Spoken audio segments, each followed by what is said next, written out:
Túlia. Meu boa tarde aí para todos e todas. Hoje é dia 1º de julho de 2011, sexta-feira. O verbete é 1977, 5 páginas, 46 logias e 9 máximas. O tema, precocidade desperdiçada. A especialidade, perdologia. Agora, quem redigiu esse verbete com muito critério e muito detalhe é o professor Sandro, que está aqui. Hoje ele está assessorado pela Mabel aí. De modo que depois vocês podem colocar as baterias em cima do ombro, que ele sabe tudo sobre o assunto. Definição.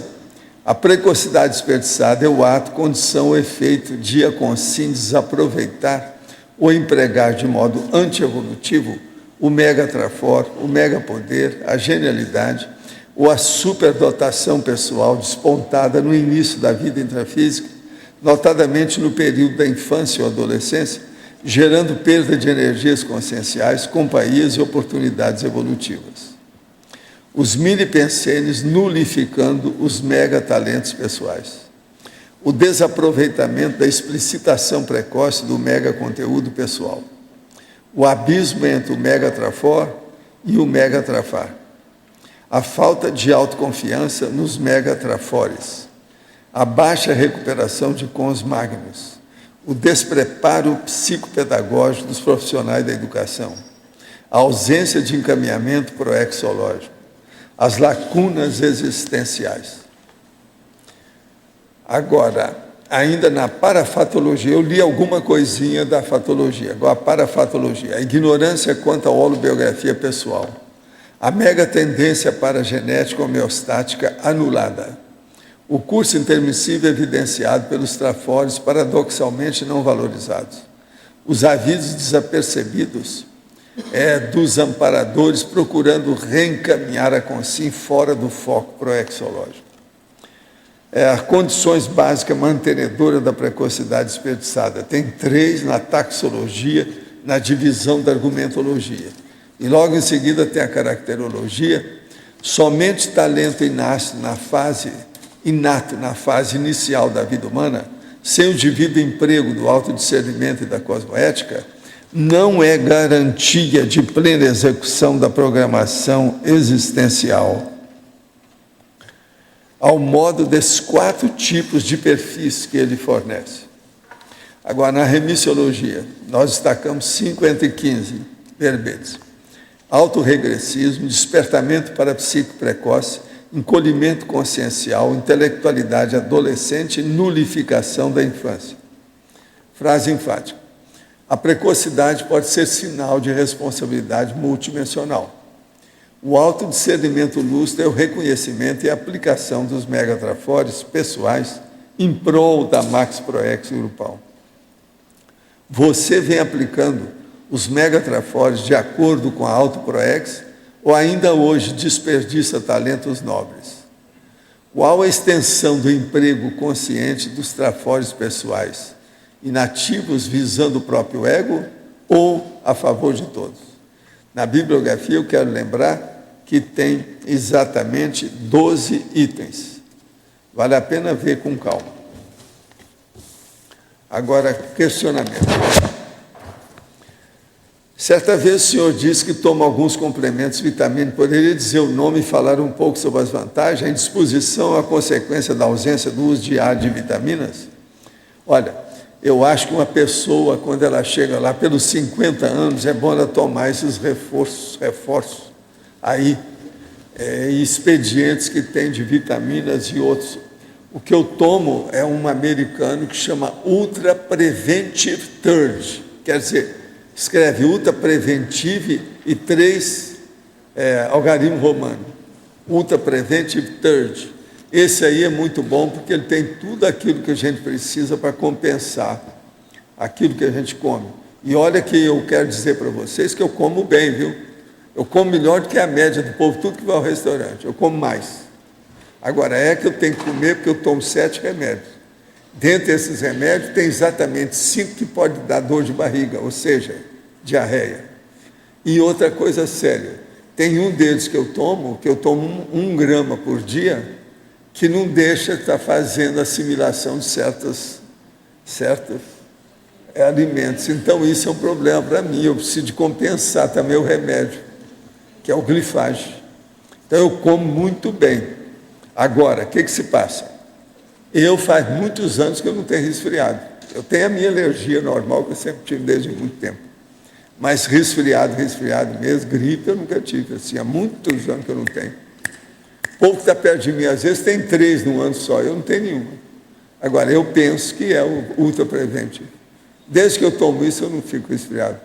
Agora, eu fiquei com um resfriado, é a única exceção. Foi quando eu tomei uma vacina. Aí me deu resfriado. Aí eu falei assim, vai ter um monte de gente que vai dar resfriado que tomou essa vacina. Foi dito e feito. Aconteceu. De modo que, pense bem, ultra preventivo. Pede pela internet. Outra coisa, se possível, gostaria que explicasse como é possível fazer a projeção astral. Qual o exercício até que o senhor indica àqueles que desejam realizar? Esse não sabe nada. Sempre que tenta efetuar a projeção, acaba caindo no sono. Como conseguir controlar isso? Primeira coisa, você precisa de ver um livro que eu escrevi que chama Projeciologia. Ele te dá um banho de loja, ele tem 1000 páginas, um pouco mais, né? Agora, o que é que se passa? Se você está sempre caindo no sono, você precisa de ver a sua vida, se a sua carga horária de sono está correta, se você está fazendo exercício adequado, se você não está com excesso de peso corporal, tudo tem que ver, porque isso tudo influi na projeção consciente. De modo que, seu caso, teria que dar um banho de loja geral. Há quanto tempo você não faz check-up? É bom ver isso também. Check-up é muito importante. Dependendo da idade, a pessoa tem que fazer isso de quando em quando, não pode deixar, não. Outro, se todos que estudamos a conscienciologia, de alguma maneira, estivessem na condição de consciência, o senhor acha que muitas dessas perguntas repetidas que lhe enviamos seriam realmente necessárias ou já saberiam as respostas? Não, vocês iam fazer perguntas mais inteligentes. Só isso. Por que vão? E tudo baseado na lógica. Por que vão? Vocês têm uma ideia? Pensa, vocês sabem. Hein? Não, nada disso. É a recuperação dos contos. É uma coisa mais do que lógica, gente. Pensa bem. Estou perguntando um negócio que vocês sabem. Está certo? É lógico. Agora aqui outro. Concordo com a teletertuliana que comentou sobre o preço dos cursos. Na minha opinião, também estão caros. Não vou participar do Congresso de Intermissivista por questões financeiras. Se a Conscienciologia Universal, não acho correto comparar com o custo do poder do sistema. Nós não comparamos. Nós fazemos a comparação para mostrar que o nosso é bem mais embaixo do que eles. Que é isso? Ei, cai a ficha aí, acorda, ó. Anybody home? Vamos bater na cabeça dele e perguntar, anybody home? Nós não fazemos comparação, não. A gente coteja, faz a comparação para mostrar que o nosso está muito abaixo.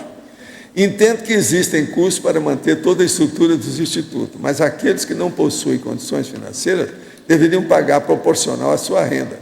Obrigado por ministrar o curso, longo curso gratuito. Pois é, esse aqui eu não cobro nada e ele é de longo prazo. Presta atenção. Como é que fica? Esse é para permitir que se cobre os outros para manter as instituições. Vocês têm que lembrar que isso aqui, dá trabalho. A gente gasta muito dinheiro com isso. Por isso tem os amigos da enciclopédia. Eles estão sustentando indiretamente também muita coisa aqui do tertuliário. Agora, professor Valdo, todas as ICs que eu conheça, elas recebem propostas de pagamento diferenciado. Se a pessoa liga para uma IC e propõe, olha, eu não posso pagar assim, mas eu posso pagar assim. Para ele é uma coisa só, como eu falo para a maioria desses que fala sobre o preço. Meu chapa, se dinheiro está te pegando, você está muito por baixo. Você precisa de caminhar um pouco mais. Se você não consegue ampliar o seu mental som por causa de dinheiro, tem paciência. Isso falta inteligência no mental som para começar a estudar. Valdo, primeira coisa que eu tinha que entrar em contato e saber o que eu posso fazer. Quais são as modalidades do cara que é pé de chinelo igual eu? Fala com eles. Valdo, até gratuidade tem nos cursos, a pessoa não tem condição, pode pedir. Não é desculpa, a gratuidade não é desculpa para não fazer o curso. Agora ele não, ele está chorando as mágoas aí, o problema é esse. A vida é dura. Eu e meu marido somos pessoas precavidas e cuidadosas. Sempre tivemos muito amparo nos 8 anos de casamento. Porém, nos últimos meses, temos sofrido diversos acidentes de percurso. Começou quando um motociclista bateu no carro recém-comprado de meu marido. Depois disso, entramos numa fase onde diversas coisas deram errado.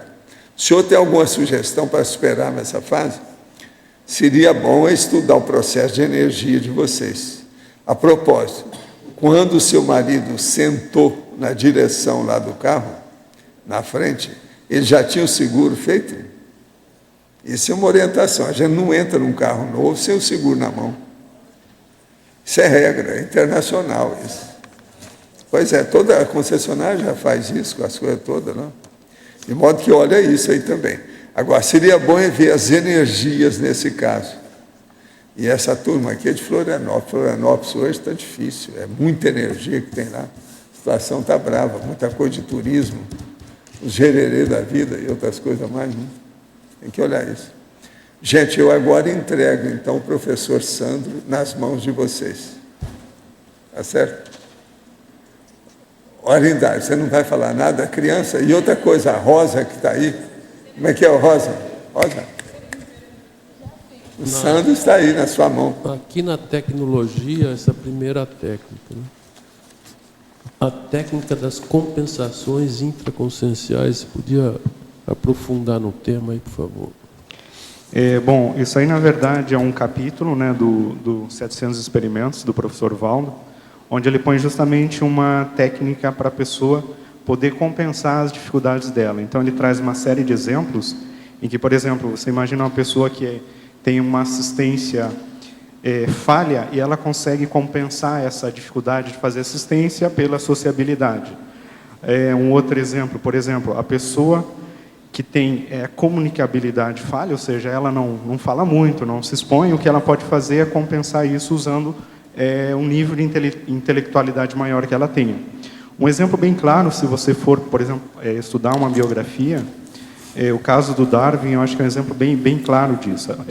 Algumas pessoas, inclusive ele mesmo comenta na sua biografia, que ele tinha dificuldade de estudar idiomas, ele não era uma pessoa precoce, ele teve dificuldade na escola, mas algo que ele percebeu e outras pessoas também perceberam dele, é que ele tinha um senso de detalhismo muito acurado, ele conseguia ver coisas que outras pessoas não viam. Então, de alguma forma, isso ajudou a compensar uma outra dificuldade. Eu acho que a questão é a pessoa se conhecer, né, ter uma boa base de conscienciometria pessoal dela, para poder usar de modo prático, né, essa técnica, essa compensação. É a compensação do megatrafar sobre o megatrafar, o mini-trafar, o mini-trafar. A outra é na página 31, a paradoxologia. Esse primeiro paradoxo aqui, né? Logo no começo. Paradoxo social, exploração das genialidades individuais, manutenção das mediocridades coletivas. A coisa que a gente vê assim mais, acho que particularmente nas faculdades, onde eu vi muito isso, existe um grande interesse, principalmente agora, né, o Brasil crescendo muito, uma demanda por profissionais técnicos e realmente as pessoas mais assim capacitadas com um diferencial, elas são mais requisitadas. Só que o emprego disso geralmente é para coisas fúteis, né? Você vê quanta gente trabalhando aí para desenvolver armas. Na área da informática hoje você tem jogos. Hoje dá mais vantagem você fazer um jogo do que fazer um filme. A indústria de videogames adquire mais de 2 vezes o que Hollywood consegue com os filmes. Então você vê, eles querem uma pessoa extremamente capacitada. Geralmente essa pessoa tem que se dedicar exclusivamente para aquela tarefa, né? Então ela vai viajar em outro país, vai ajudar a uma obra de engenharia no Oriente Médio, na China, só que ao mesmo tempo não existe o interesse, né, de toda a sociedade como um todo de que todo mundo esteja nessa condição.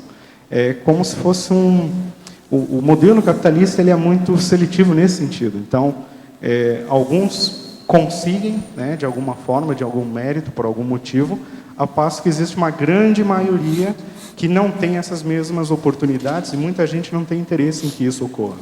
Eu acho que, então, a solução desse paradoxo seria a questão da interassistencialidade, ou seja, você usar o Megatrafor em favor de alguém.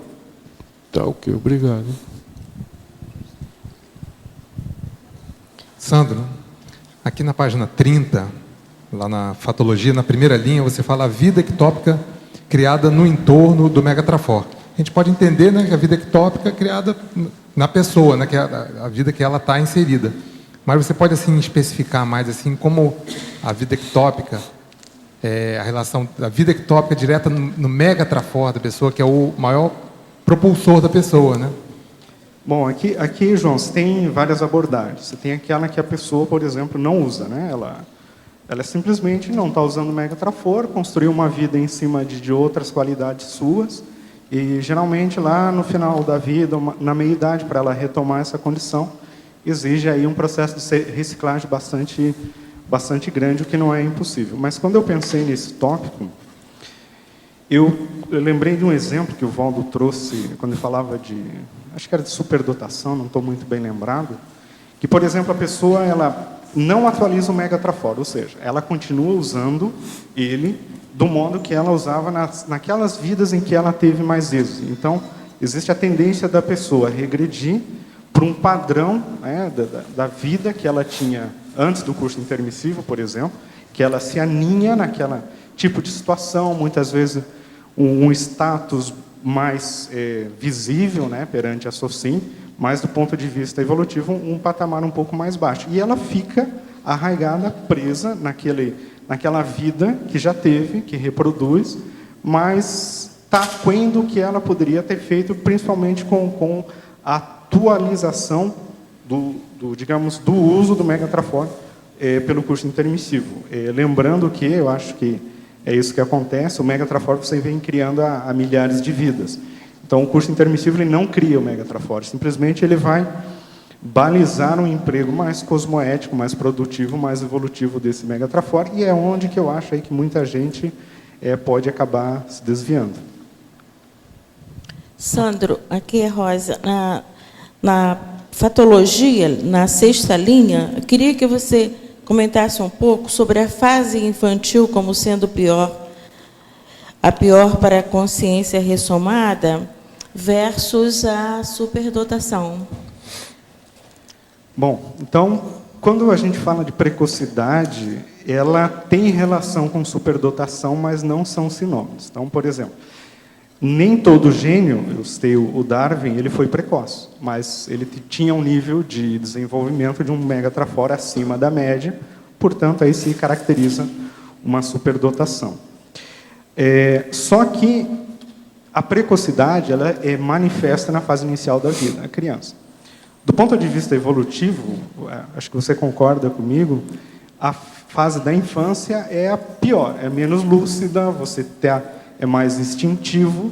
Só que, se a pessoa não consegue, digamos, levar esse nível de precocidade, de utilização do Megatrafor durante toda a vida, ela vai estar fazendo o quê? Ela vai estar usando o melhor dela no pior período da vida humana. Ou seja, onde mais interessava, que é na fase lá da execução, a partir dos 36 anos de idade, ela entra numa condição de mediocridade. Porém, isso não significa que ela não vai chegar no completismo, né? A pessoa, para ser completista, não precisa ser gênio, ela tem que levar direito tudo o que está fazendo. Mas existe, sim, uma relação muito íntima com a superdotação, ainda porque, bom, eu não sou da área de psicologia, eu sou da área de engenharia, não estudei muito a área de superdotação, mas o que eu vejo assim que existem vários níveis, né, várias causas para superdotação. Uma delas é a precocidade, seja de estímulos, seja do Trafor, que aparece antes do tempo, que ela consegue usar, que ela conseguiu encontrar um entorno, uma família, enfim, que ela conseguisse manifestar dentro dessa condição, mas nem sempre existe essa relação. Eu gostaria também que você comentasse na 11ª linha, ainda da fatologia, sobre a pusilanimidade versus essa questão do título, né? Precocidade desperdiçada. Eu vejo assim, Na questão específica da precocidade, então você analisa a pessoa lá no início da fase da vida dela. Eu até coloquei na estrangeirismologia a questão do bullying. Por quê? A pessoa precoce, ela tendo... Vamos pegar o exemplo da precocidade intelectual. Ela, às vezes, pelo fato de sair um pouco melhor, ela consegue avançar algumas fases, aí, as séries, né, do curso da educação, da escola. Isso faz com que ela, por exemplo, comece a conviver com pessoas de mais idade do que ela, 2, 3, 4, 5 anos maiores. Hoje, como as escolas estão, a quantidade de cons-réu aí realmente é bem maior do que no passado, dentro de um contexto de uma escola um pouco mais precária, a tendência é que essa pessoa ela seja discriminada. Enfim, a discriminação do bullying é feita por qualquer motivo, e por que não, né, a pessoa que se destaca, às vezes tirar uma nota melhor que o resto da turma, mas é menor, é mais franzina, fisicamente menor, e ela acaba sendo vítima de provocações e brigas. E isso pode interferir, digamos, a pessoa, de ela levar esses traumas com respeito a várias fases da vida dela, evitando que ela, digamos, leve à frente o seu mega trafor, fazendo com que ela prefira, às vezes, ficar numa condição mais tranquila, não tenha tanto embate com as pessoas, apesar de ela ver as diferenças, de ser uma pessoa mais crítica, de ela, às vezes, se expor mais por aquela superdotação, e isso provocando um transtorno nela, uma dificuldade, ela acaba preferindo recuar, e com o passar do tempo, como qualquer coisa, né, tudo que você não mantém, tudo que você não usa, ela acaba perdendo, e no final da vida a pessoa chega na idade adulta como um adulto, às vezes até desajustado, por exemplo. Esse verbete tem alguma coisa a ver com a sua infância? Quando Total. você relata a sua infância, essa precocidade desperdiçada? Muita coisa. Assim, eu, quando fiz o verbete, eu praticamente sentei e joguei lá umas 200 ideias, baseado muito assim na minha vivência, mas eu também acompanhei muitas pessoas. Na faculdade, eu lembro, tinha muita gente muito mais superdotada, gente muito inteligente, mas, ao mesmo tempo, completamente desperdiçada com respeito a objetivos, problemas emocionais. E eu achei interessante, foi uma ideia que me veio um dia lá no Holociclo pesquisando, até também para entender um pouco mais da minha condição. Eu vejo, por exemplo, hoje, eu sempre estudei muito, conheci pessoas que estudaram muito, mas, por ver, às vezes, uma família com menos condições, o que é que acontece? Em torno dela, as pessoas com quem ela vive, a gente menos educada, pessoas que aprenderam a se virar na vida, às vezes, sem muita educação.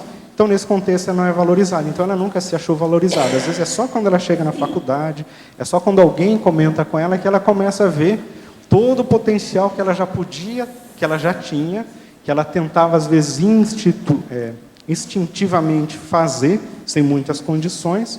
Ela, às vezes, ela vai retomar nessa fase mais adiante. E, particularmente, no meu caso, é bastante dentro dessa condição. Muita gente vê isso antes por causa do preceptor.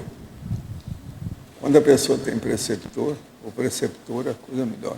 Aí muda, né? Ela vê antes.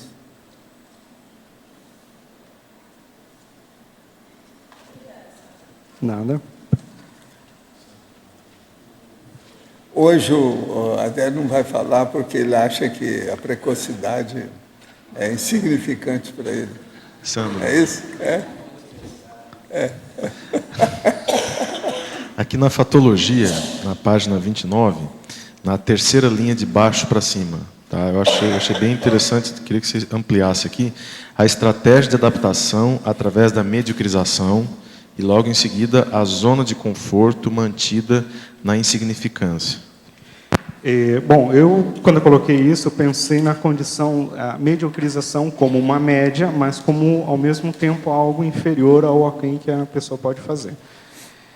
Em função, muitas vezes, da preguiça mental, as pessoas acabam escolhendo o que é mais fácil para ela fazer. No caso do superdotado, ou da criança precoce, ela, com pouco esforço, ela consegue fazer os 51%, ou seja, todo mundo está fazendo 50%, ela, com um pouquinho mais, ela faz uns 51%, às vezes, com esse 51%, ela obtém êxito, sucesso, todo mundo aplaude ela, tira as melhores notas, digamos assim, com pouco esforço, o que ela faz? Ela vai por aí, vai empurrando com a barriga e acaba não levando realmente o potencial que ela podia fazer, às vezes até por encaminhamento, enfim. Então, nessas situações, eu vi um caso em que a pessoa justamente passou por isso.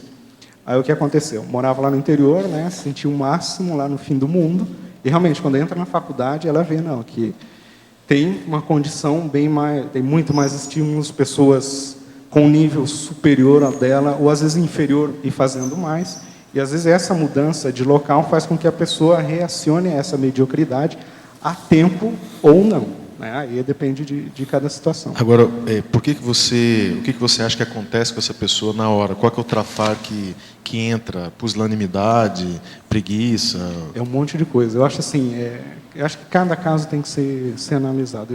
Eu particularmente não consigo ver o caso geral para todo mundo. Bom, falta de discernimento, mas o que não é falta de discernimento? É medo, às vezes é a própria ignorância da pessoa, às vezes o contexto familiar mais dificultoso, ou seja, um nível de interprisão, que às vezes é mais importante do que o próprio inteligência dela, a fartura, como a Bel está colocando aqui. Hoje em dia, particularmente, essa questão da fartura, tem um livro do Simon Tom, que o professor Valdo trouxe, que se chama A Origem da Genialidade, em que lá eles falam que muitos grandes gênios da história, um dos elementos em comum é que eles tiveram adversidades, ou seja, perdeu o pai precocemente, perdeu alguém da família, e isso serviu como um estímulo para a pessoa sair daquela condição de acomodação e se virar. Hoje em dia, a gente vê que está tudo na mão.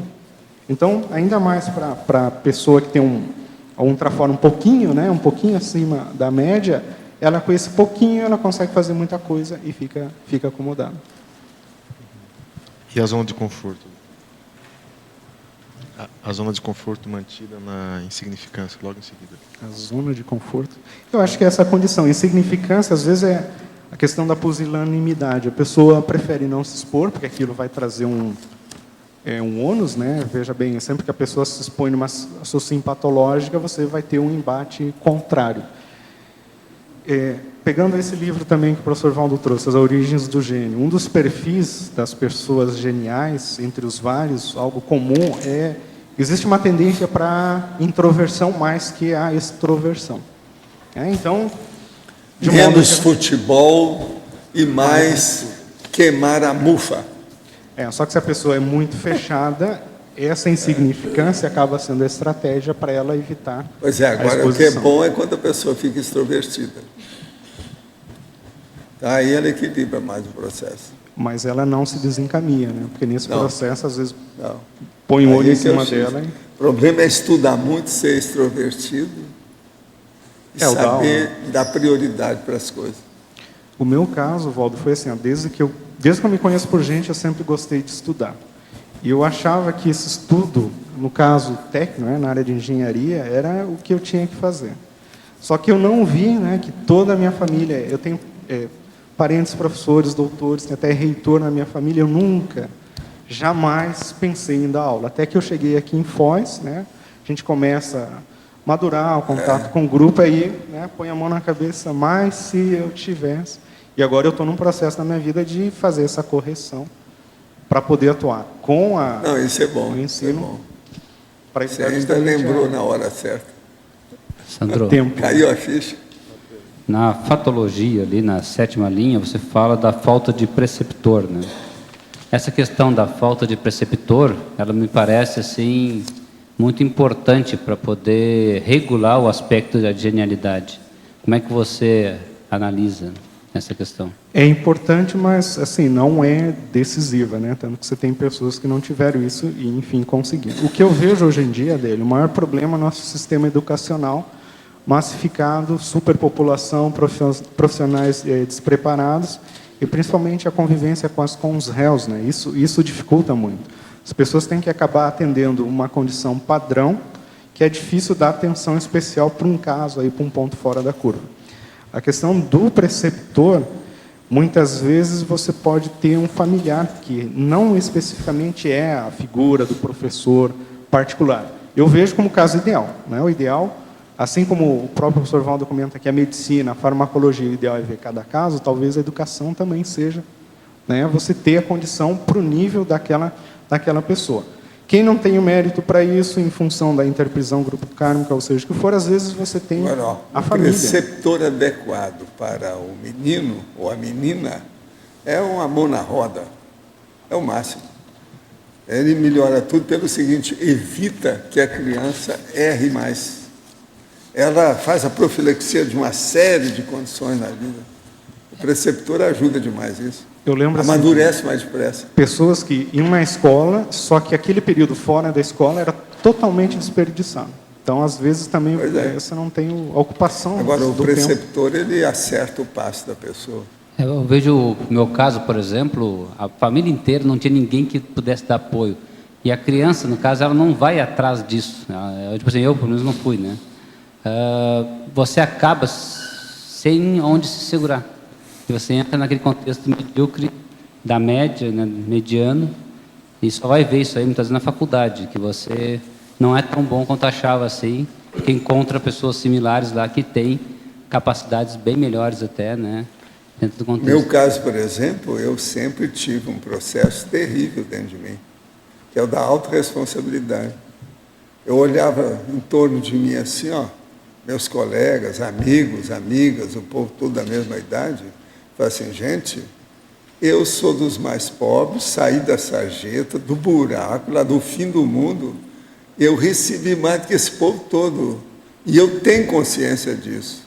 Agora, eles receberam muita coisa, não tinha consciência de nada, eu não ligava para nada.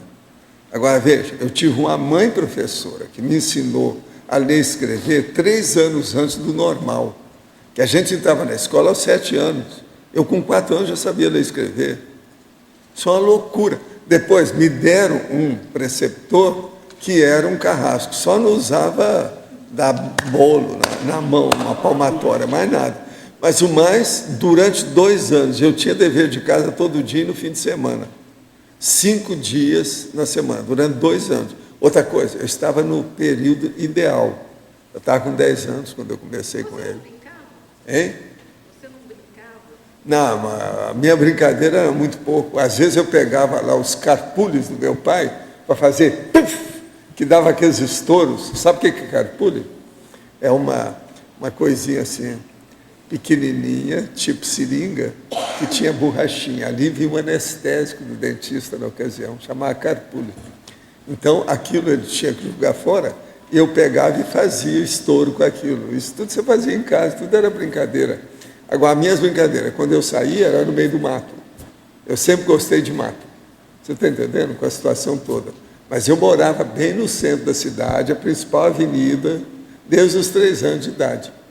Então, tinha que sair. A gente andava quilômetros para ver onde é que a locomotiva fazia a virada para voltar. Que tinha que dar uma volta para ela vir certa. Que ela chegava assim, depois tinha que dar a volta para vir. Fazer a manobra. Então a gente andava lá no virador, que eles chamavam, era o viradouro. Mas como é que era a sua socialização com as crianças, com as outras da sua idade? Eu tinha muita, né? Porque lá minha mãe era professora. Mas você só vivia estudando e não brincava? Não tinha tempo? Não, a brincar a gente tinha, sempre se arranja. Sempre tem jeito. Outra coisa, eu era uma espécie de líder. Eu, pequeno, por exemplo, eu fiz um grupo para fazer ginástica de madrugada. E aquilo deu na cabeça, porque o negócio era esse mês de julho, estava um frio danado. E numa piscina, arranjei a piscina, arranjei tudo. Então não deu certo. Então o que eu fiz? Arranjei, fui falar com o seu Kozak, ele arranjou o armazém e me deu um pedaço do armazém com a porta, aquele negócio todo, para nós fazermos o clube do ping-pong. Então eu estabeleci a mesa, arranjei tudo arranjando, sem dinheiro, sem nada. Foi o clube do ping-pong, foi o máximo. Vários desses eu fazia. Outra coisa, de vez em quando a gente fazia a grande manifestação pública do seriado que estava passando. Então nós íamos fazer o cenário e o episódio do seriado, nos esbarrancados de Monte Carmelo. Lá já havia esbarrancado naquela ocasião. Sabe o que é esbarrancado? Aqueles buracos feitos pela chuva, com o negócio todo que vai. Tudo isso era brincadeira de alto nível. E outra coisa, eu comecei a ler gibi muito cedo e conhecia tudo, e fazia assinatura das revistas. Então a primeira coisa que eu fiz, que foi aí o meu primo, que era o Rivail, falou assim, você tem uma tendência de judeu terrível. Pelo seguinte, eu fazia assinatura, então eu falei assim, quem é que quer pagar para ler o gibi primeiro? Então ele vinha enrolado. Então o cara pagava, eu fazia assinatura, recebia e não lia primeiro, quem lia era ele. Depois ele passava para mim, aí eu lia para falar com os outros. Então aquilo era o máximo. Quer dizer, eu fiz o comércio da história. Sabe como é que é? Eu não criei uma empresa, eu fiz o negócio. Entende? Agora outro. Nós fizemos também a coleção de fita,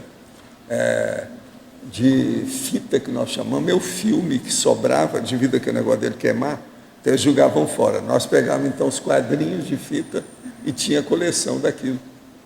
Tudo isso foi feito. E mais tarde era feito também pelas, vamos dizer, propaganda dos cinemas do Rio e São Paulo. Por exemplo, o Diário de São Paulo, naquela ocasião, trazia lá o cinema tal, o filme que havia com uma ilustração.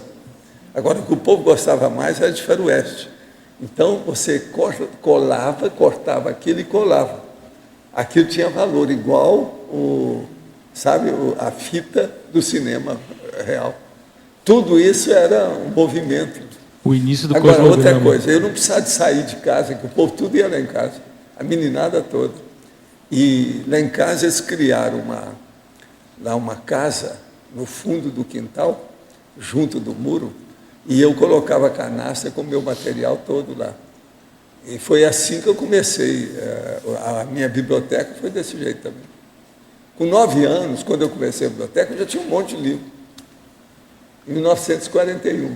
Agora, então, o meu problema era a consciência. Eu falei assim, gente, eu não tenho dinheiro, pobre, nós estamos no fim do mundo, mas veja, eu recebo mais coisas, aquilo que a gente chama o aquinhoado.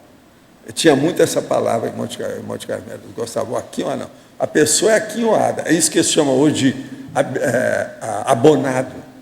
Eu era abonado pelo destino, sem ter dinheiro. Então, eu falei assim, minha responsabilidade é enorme, preciso ver o que eu vou fazer com isso. Como eu falava desde pequeno, que ia estudar a cabeça, o meu negócio estava tudo já encaminhado. Agora, aos 14 anos, quando eu comecei a trabalhar e vi aquela situação, definiu tudo na minha vida. Agora, o que eu vejo é isso.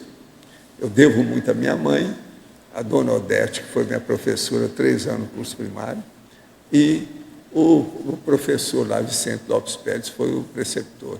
Esse povo, essas 3 pessoas foram básicas na minha vida. Agora, gostar de estudar. Era um monte de gente que eu via que gostava de estudar, mas não tinha prioridade para nada. O problema é a prioridade. Agora, quem é que me deu prioridade? Foi esse povo, principalmente o Vicente Lopes Pérez. Que ele falava essas coisas todas para mim. Lá pelas tantas, depois de 2 anos que eu tive com ele, depois de uns 3 meses comigo, ele falou assim, com você eu vou conversar de homem para homem. E ele falava desse jeito. Negócio bravo. Então ele falava de homem para mim, para ver se levantava a cabeça. Professor, é claro que esse preceptor, a sua mãe, todo esse contexto, lhe ajudou extremamente para poder cumprir Eu acho que isso tudo foi auxílio dos amparadores em cima de mim. Eles me ajudaram demais nisso. Porque isso é básico. É aquilo que ele explicou aí, que eu já expliquei também, não sei em quantos verbetes. A fase infantil é a pior da vida humana. E a minha foi ótima.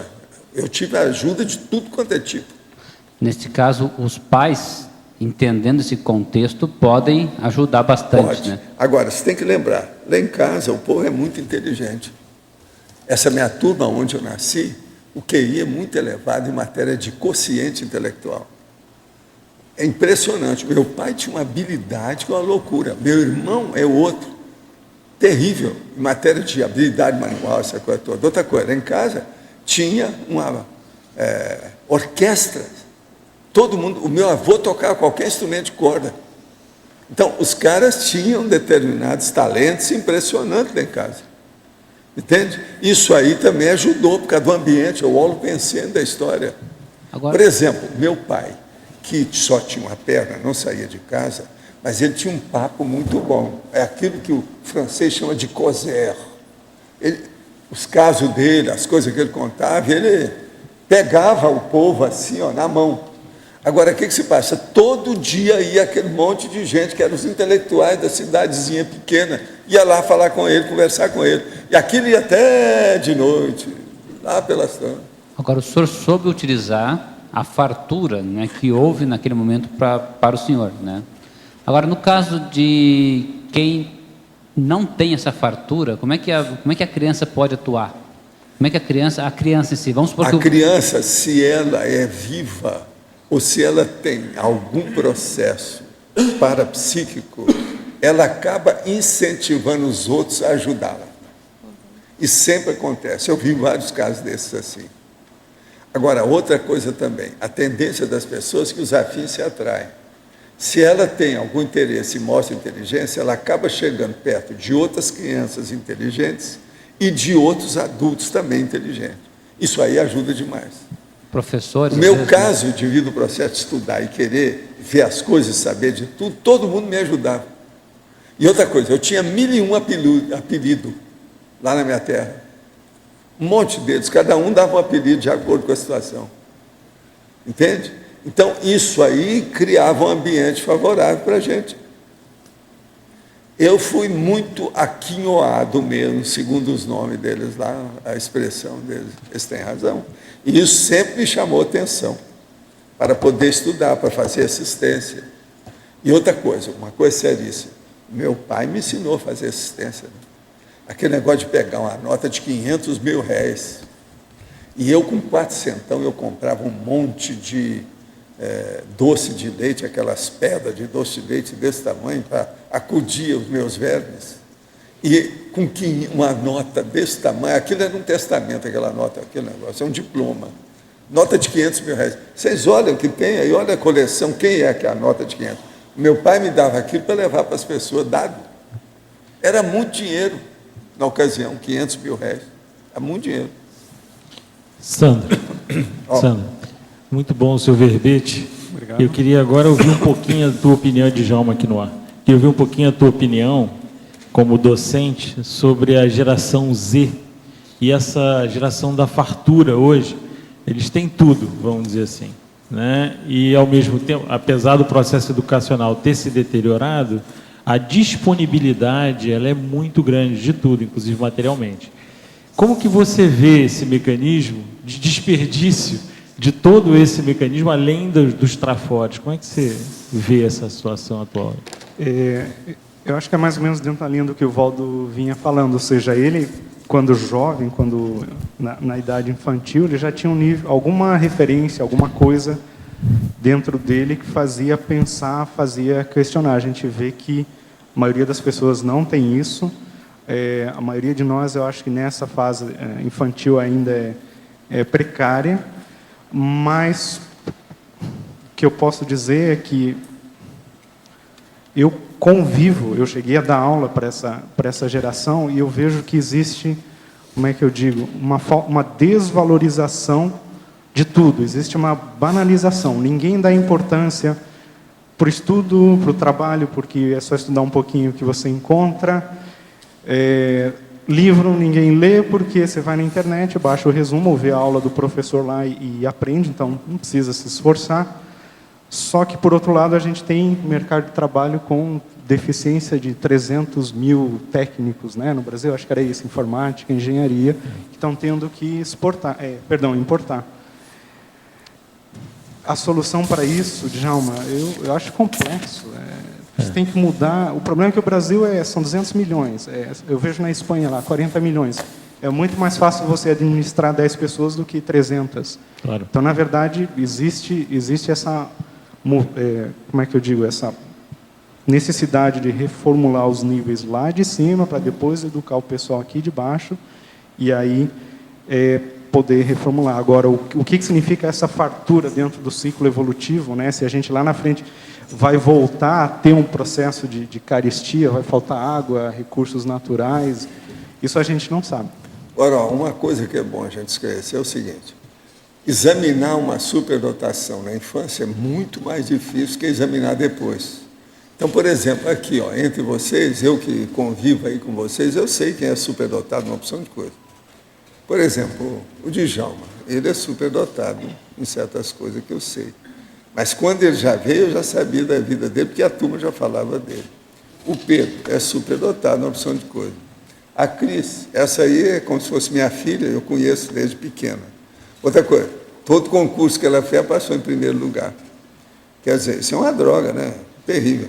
Agora, por exemplo, você é superdotado pelas coisas que você faz, mexendo com esse negócio internacional, essas coisas todas suas, isso aí não é normal. A sua segurança com a questão dessa, isso é superdotação. O modo de você raciocinar, desde que eu te vi, eu falei isso. Falei com a Laura, falei assim, ó, cuidado com o cara, que isso aí, senão eu te passo a rasteira em pouco tempo. Agora, por exemplo, ali, ó, a Rosa é superdotada, uma opção de coisa, pelo modo de raciocinar. Essa aqui nem se fala, ó, essa. Isso é antigo. Assim é um monte. Esse outro aqui é, e outra coisa, esse aqui tem uma das coisas que falta para muitos de vocês que são superdotados. A superdotação dele tem uma coisa que ajuda ele demais. Hein? Organização. Ele é terrível nisso, entende? Desse negócio de organização é um dos que me faz pressão, entendeu? Ele. O mais aqui eu acho que eu engulo bem. Agora, ele... Então, vocês vejam bem esse... E assim tem um monte aí de vocês. Essa aqui nem se fala, ó, o processo da superdotação. Agora, ela é desperdiçada, devido ao problema dela ser hiperativa. O negócio todo é capaz de fazer tudo no mundo, pega o mundo sem precisar de alavanca e levanta. Quer dizer, isso é terrível. A outra que é superdotada, aquela ali. Ela chegou, eu examinei, comecei a conversar com ela, falei assim, ó, que idioma que você está estudando? Por aí eu já vi o processo da superdotação. Eu não sabia nada dela, só de conversar eu vi o jeito. Você está entendendo? E assim nós vamos, tem um monte aqui. É aquilo que o povo, né, que conhece essas coisas, chega para mim e fala assim, Valdo, você sabe escolher seu povo, né? Fala assim, sim, eu sou de Uberaba. Fala assim, mas o que tem Uberaba com isso? Uberaba que é a terra do gado. Eu conheço o meu gado. É assim que lá em Uberaba eles falavam, mesmo na universidade. A gente conhece o gado que tem. Você está entendendo? Você já sabe o jeito. Agora, veja, isso aqui o que é? É um curral do gado. Para a gente ver o mental soma. Está entendendo? Ninguém deixa de ser bicho. Quem está aqui é bicho, não adianta achar ruim a situação. Agora, às vezes tem o gado, ou determinadas redes mais bonitas, né? Aqui, ali. São às vezes atrizes, etc. E tem disso tudo, tem essas coisas todas. Tudo faz parte do serviço, você está entendendo como é que é? Agora, isso é que eu acho sério, era descobrir e saber qual é o encaminhamento da criança a tempo, e ela ser encaminhada. Agora, outra coisa, eu tive uma pessoa que eu não falei aqui, que era o Zezé Palestina, o cara que morreu, que antes de morrer, ele ficou vivo até conversar comigo. Aí ele mostrou tudo o que eu devia de fazer na minha vida, e depois ele morreu. 2 horas depois, a gente enterrou no outro dia. Ele era uma espécie de filósofo, eu tal que fazia assim, para falar. Sabe? É como se fosse um mantra, ou ele determinava assim, dava um aviso, eu estava pensando. Aí ele falava, tudo dele era assim. Parece os negócios nossos de bater no gongo para começar a falar. A Zezé Palestina. O Valdo, você comentando aí do encaminhamento, eu lembro que no meu caso, lá com 5, 6 anos, eu lia de tudo, gostava de tudo, mas quando eu tive que fazer o vestibular, 6 meses antes, eu não tinha a menor ideia do que fazer, ou seja... Pois é. Está sobrando coisa e ninguém te falou nada, ninguém te encaminhou, ninguém fez. Então foi você está entendendo? Tapa mesmo. Agora, por exemplo, isso eu via, que eu fui muito ajudado nisso tudo. Agora, outra coisa, eu fui ajudado por essa dimensão e pela outra. Isso aí é que eu acho que é o máximo. Então, a minha responsabilidade sempre eu julguei fora de série, acima da média que tem por aí de todo mundo. Entende? Por que sempre bocejo quando entro em alguma igreja e às vezes em outros ambientes? O que significa bocejar mais e sem parar? Estou fazendo um curso de mediunidade e desde o momento em que faz a prece inicial, começa a bocejar até o final. Agora está diminuindo. Poderia me explicar? O caso é o seguinte, o bocejo mostra que você não está, vamos dizer, em dia com os seus processos de energia e a condição geral. Está fora de forma você. Você tem que mexer no estado vibracional se você quer acabar com isso. Agora, o bocejo mostra a desintoxicação do processo quando você entra nisso. Você deve viver intoxicado por algum motivo. É preciso, então, estudar isso aí para ver o que se passa. Agora, tem que estudar mais detalhes para ver o problema. Pensa bem no estado vibracional, que vai te ajudar demais.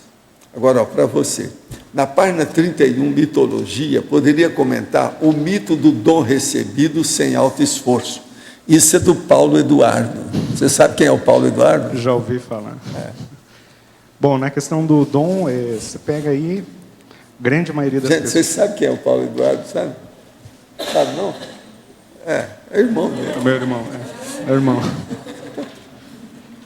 No caso do dom, o grande problema, provavelmente vindo da religião, mas você vê até na psicologia, acho que eles usam, não sei muito bem, existe uma tendência de falar que a pessoa é agraciada por alguma coisa superior e que ela nasce com aquela facilidade, aquela capacidade, e com isso ela deve ter alguma missão a desenvolver. O que eu vejo nessa questão do dom, o que mostra até a palavra em si, é nada mais do que o atestado de ignorância absoluta, né, da nossa sociedade com respeito à seriexologia.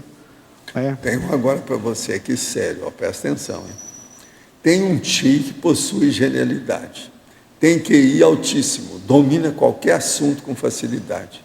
Tem uma biblioteca enorme em casa. No entanto, é imaturo, é alcoólatra e possui complexo de inferioridade e superioridade ao mesmo tempo. Afirma que todos são burros, mas ao mesmo tempo se sente inferior, por não conseguir nada com a sua inteligência. Atualmente casou-se e tem 3 filhos. O casamento vive em crise. O verbetólogo poderia analisar rapidamente o caso? Oi. Num caso desse, ainda fala para analisar rapidamente. Estão brincando com vocês. Bom, existem muitos pesquisadores, né, de inteligência que falam que existe uma relação muito grande entre o distúrbio, né, a psicopatia e a genialidade. Então, se observa, por exemplo, que os familiares de uma família esquizofrênica em determinadas comunidades, eles são mais criativos do que os outros, né? Existe uma relação genética, alguma interferência, alguma, digamos, polaridade entre a excentricidade patológica e a excentricidade, digamos, genial. A grande maioria dos gênios sempre tiveram algum tipo de distúrbio. Mas, na prática, o que a gente vê? Pré-serenão é pré-serenão. Então, não é desperto, tem autoassédio, tem problemas do passado. Parece aí que o caso do seu familiar é algo já de anterior da paragenética dele, ou seja, teria que ver a questão da família dele, como foi a sua criação. Mas ser bom em alguma coisa não é atestado de completismo, de sanidade mental. Ou seja, a gente tem que prisar mais a qualidade, a utilização, o devagar, mas sempre, do que a excentricidade. O que o homem precisa é arranjar um megafoco, alguém explicar isso para ele com calma. A dispersão, a falta de organização. Na página 30, em tecnologia, poderia comentar a técnica da inversão existencial? Dá para você.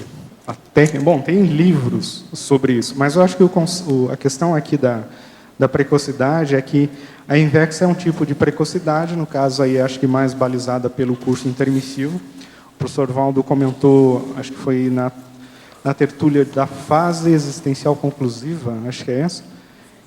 Foi esse o verbete, né? Tá. Ele comentou que, além do processo do parto laborioso, o fato de ter ficado muito tempo no extrafísico com muita lucidez facilitou o processo desse discernimento nas fases iniciais. Eu vejo que, no caso da invexa, a condição inicial, digamos, dessa lucidez antecipada, pode ser em relação ao curso intermissivo. Mas, né, a gente tem que comentar que isso não é garantia de completismo. Uma coisa é você saber ter aquela genialidade, outra coisa, o mega trafor, no caso, e outra coisa é você saber usar. Os inversores, eu acredito, possuem uma responsabilidade maior em função de terem já muita informação, pelo fato de terem identificado de modo mais cedo, talvez não o que querem fazer, mas principalmente o que não devem, né, evitar os mata-burros, e os desvios, e eu acho que a grande relação da Invexis com o tema é esse. Sandro, aqui eu estava analisando aqui a bibliografia, aí eu vi, por exemplo, aqui na 2 tem curitibano subdotado não consegue escola. Depois tem mais coisa aqui, na 6, por exemplo, país desperdiça pequeno gênio. Pelo que eu sei, o Brasil parece que aproveita muito mal os superdotados em função da escola. Agora, você chegou a ver, por exemplo, uma comparação com outros países que fazem isso com maior eficiência? Não sei se... Bom, além de jogador de futebol e novela, o que você acha que o Brasil aproveita bem? Acho que a gente começa... Carnaval. Cada país tem a sua estratégia, a sua política pública. O Brasil, infelizmente, a educação aí é a grande dificuldade, mas eu vi 3 outros países, né, de modo assim muito rápido, lendo cosmograma. Primeiro, Estados Unidos. Estados Unidos, sim, existe um interesse, um incentivo pelo desenvolvimento dessas habilidades, obviamente um interesse capitalista, só que lá existem verdadeiros vestibulares para criança supostamente precoce, para ela entrar numa escola para superdotados. Então, tem um documentário que o Roberto Almeida me emprestou, eu acho que deu um canal aí dessas TVs pagas, e que mostram crianças de 9 anos super estressadas, pressão dos pais, muitas vezes, talvez, além das suas próprias capacidades, crianças geniais tentando uma vaga naquela escola e muitas delas não conseguirem, ou seja, já existe uma exploração dos supercérebros. Um outro viés disso, no Japão, o professor Valdo comentou, acho que em 2006, 2007, uma tertúlia, que existe uma grande requisição pela superdotação, existe um incentivo, mas ao mesmo tempo uma cobrança muito forte com respeito aos jovens, e isso talvez seria um dos motivos que explicasse as altas taxas de suicídios, né, da sociedade, um dos motivos. E se você, por exemplo, pegar os chineses, dentro da precocidade somática, eles, para treinarem um atleta para Olimpíadas, eles identificam a pessoa com 3, 4 anos, e desde aquela idade a pessoa passa a fazer o quê? Passa a ser treinada para ser um competidor, para ganhar o quê? Ganhar medalha de ouro. Então, obviamente, como muitos não conseguem, imagina o nível de frustração, ou seja, cada país acaba adotando uma estratégia. Você pega, por exemplo, a Coreia do Sul. É um país que há 40 anos não era uma potência, que decidiu investir em tecnologia. Esse investimento em tecnologia favoreceu o desenvolvimento de faculdades, de escolas dentro da área técnica, e hoje aí você vê um país pujante, com muita produção, várias empresas de tecnologia.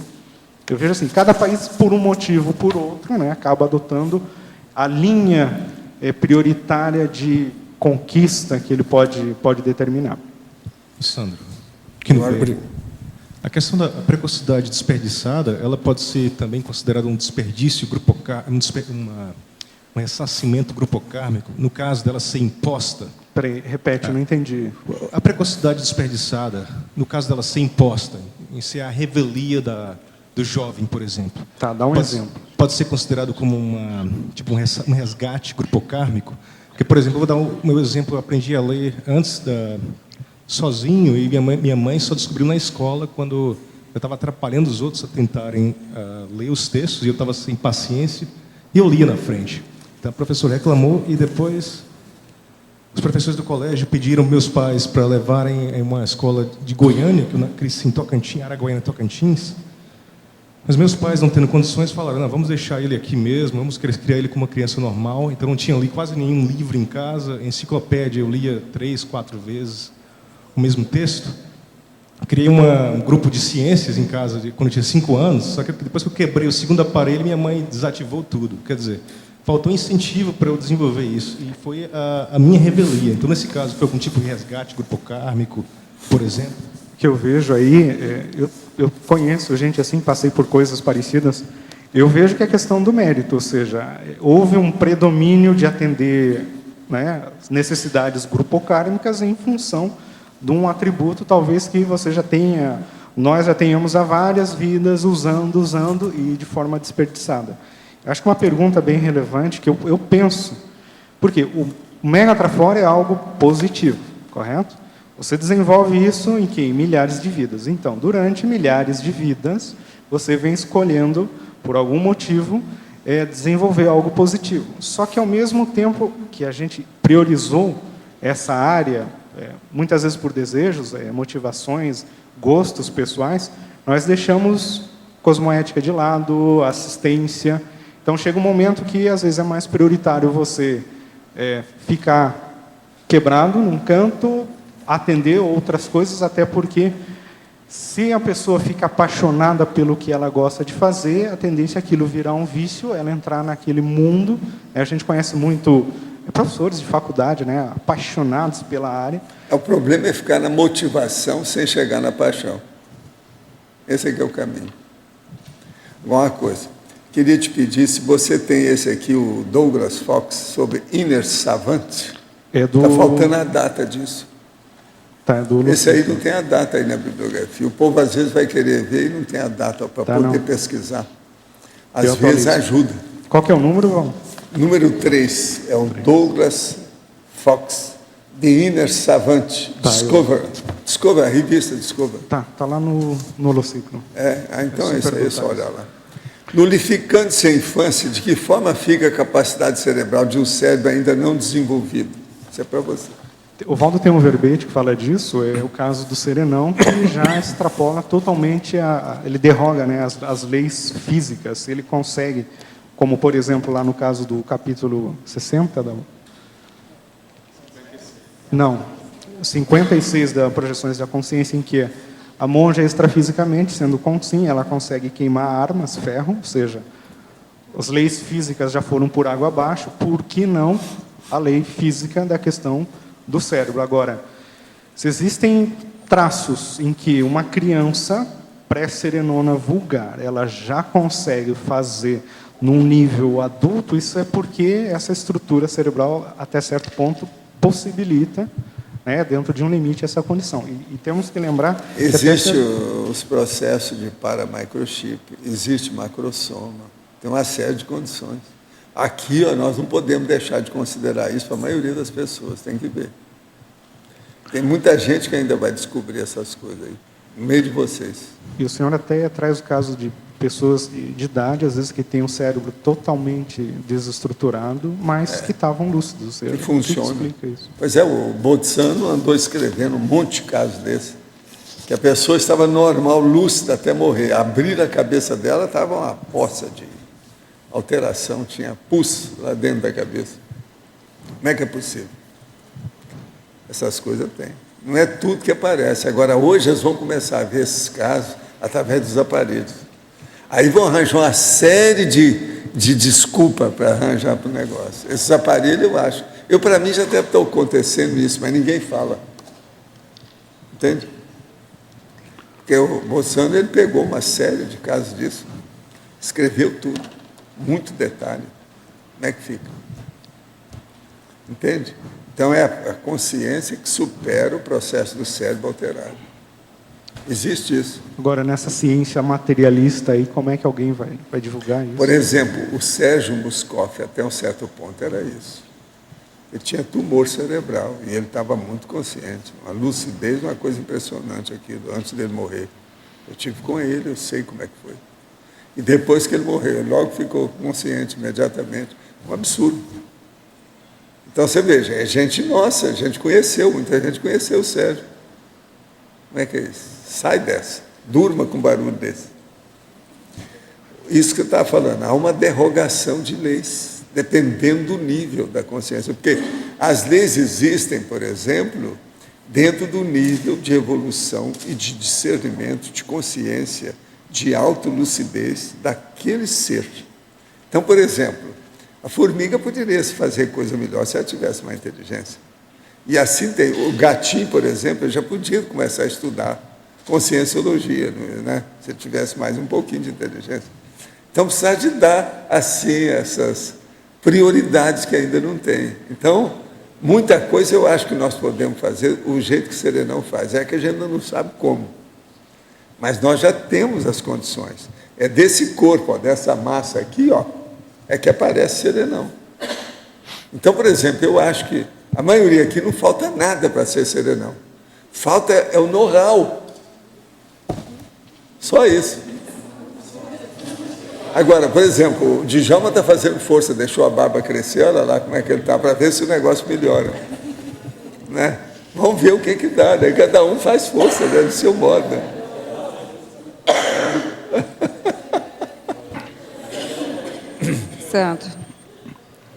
Sandro, aqui no B.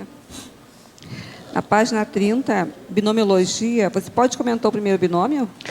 Perdão, o quê? Binômio? Binomiologia, página 30, né? Você pode comentar o primeiro? A superdotação intelectual e a infradotação emocional. Isso. Eu coloquei porque acho que a grande maioria dos casos ela reside aqui. Né? A pessoa é muito inteligente numa área, mas completamente patológica em outra área. E geralmente diz respeito à área emocional, afetiva, de equilíbrio pessoal. Existem pesquisadores, né, que observaram tipos de genialidade, genialidades em artistas, em escritores e cientistas, e observaram que pessoas com temperamentos, gênios, né, com temperamentos artísticos, tendem a ter mais psicopatologias. Então, eles concluíram, né, obviamente foi uma pesquisa, teriam que ser feitas mais, que o cientista laureado ele é um pouco mais equilibrado que o escritor e que o artista reconhecido. Mas, em compensação, tem aquele prêmio Nobel de Ciência que foi para a cadeia porque era pedófilo. Sai dessa.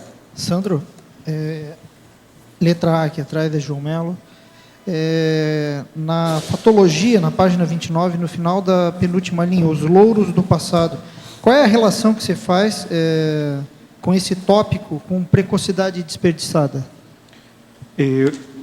Tem duas condições. A primeira é aquela que vem de uma vida atrás outra, né? A pessoa traz esse, digamos, esse gabarito, só que ela não aproveita, mas a condição mais, acho que fácil de ser analisada é a questão dentro da própria vida. Tem até filme que fala disso. A criança que era vedete de televisão, respondia a programas de perguntas, e aí, quando ela se torna adulta, todo mundo conhece ela pela criancinha que era. E o cara é uma pessoa totalmente comum, não fez nada de especial, mas vive em função daqueles 5 anos de idade. Essa semana eles deram, acho que foi na Record, domingo, sincronicidade.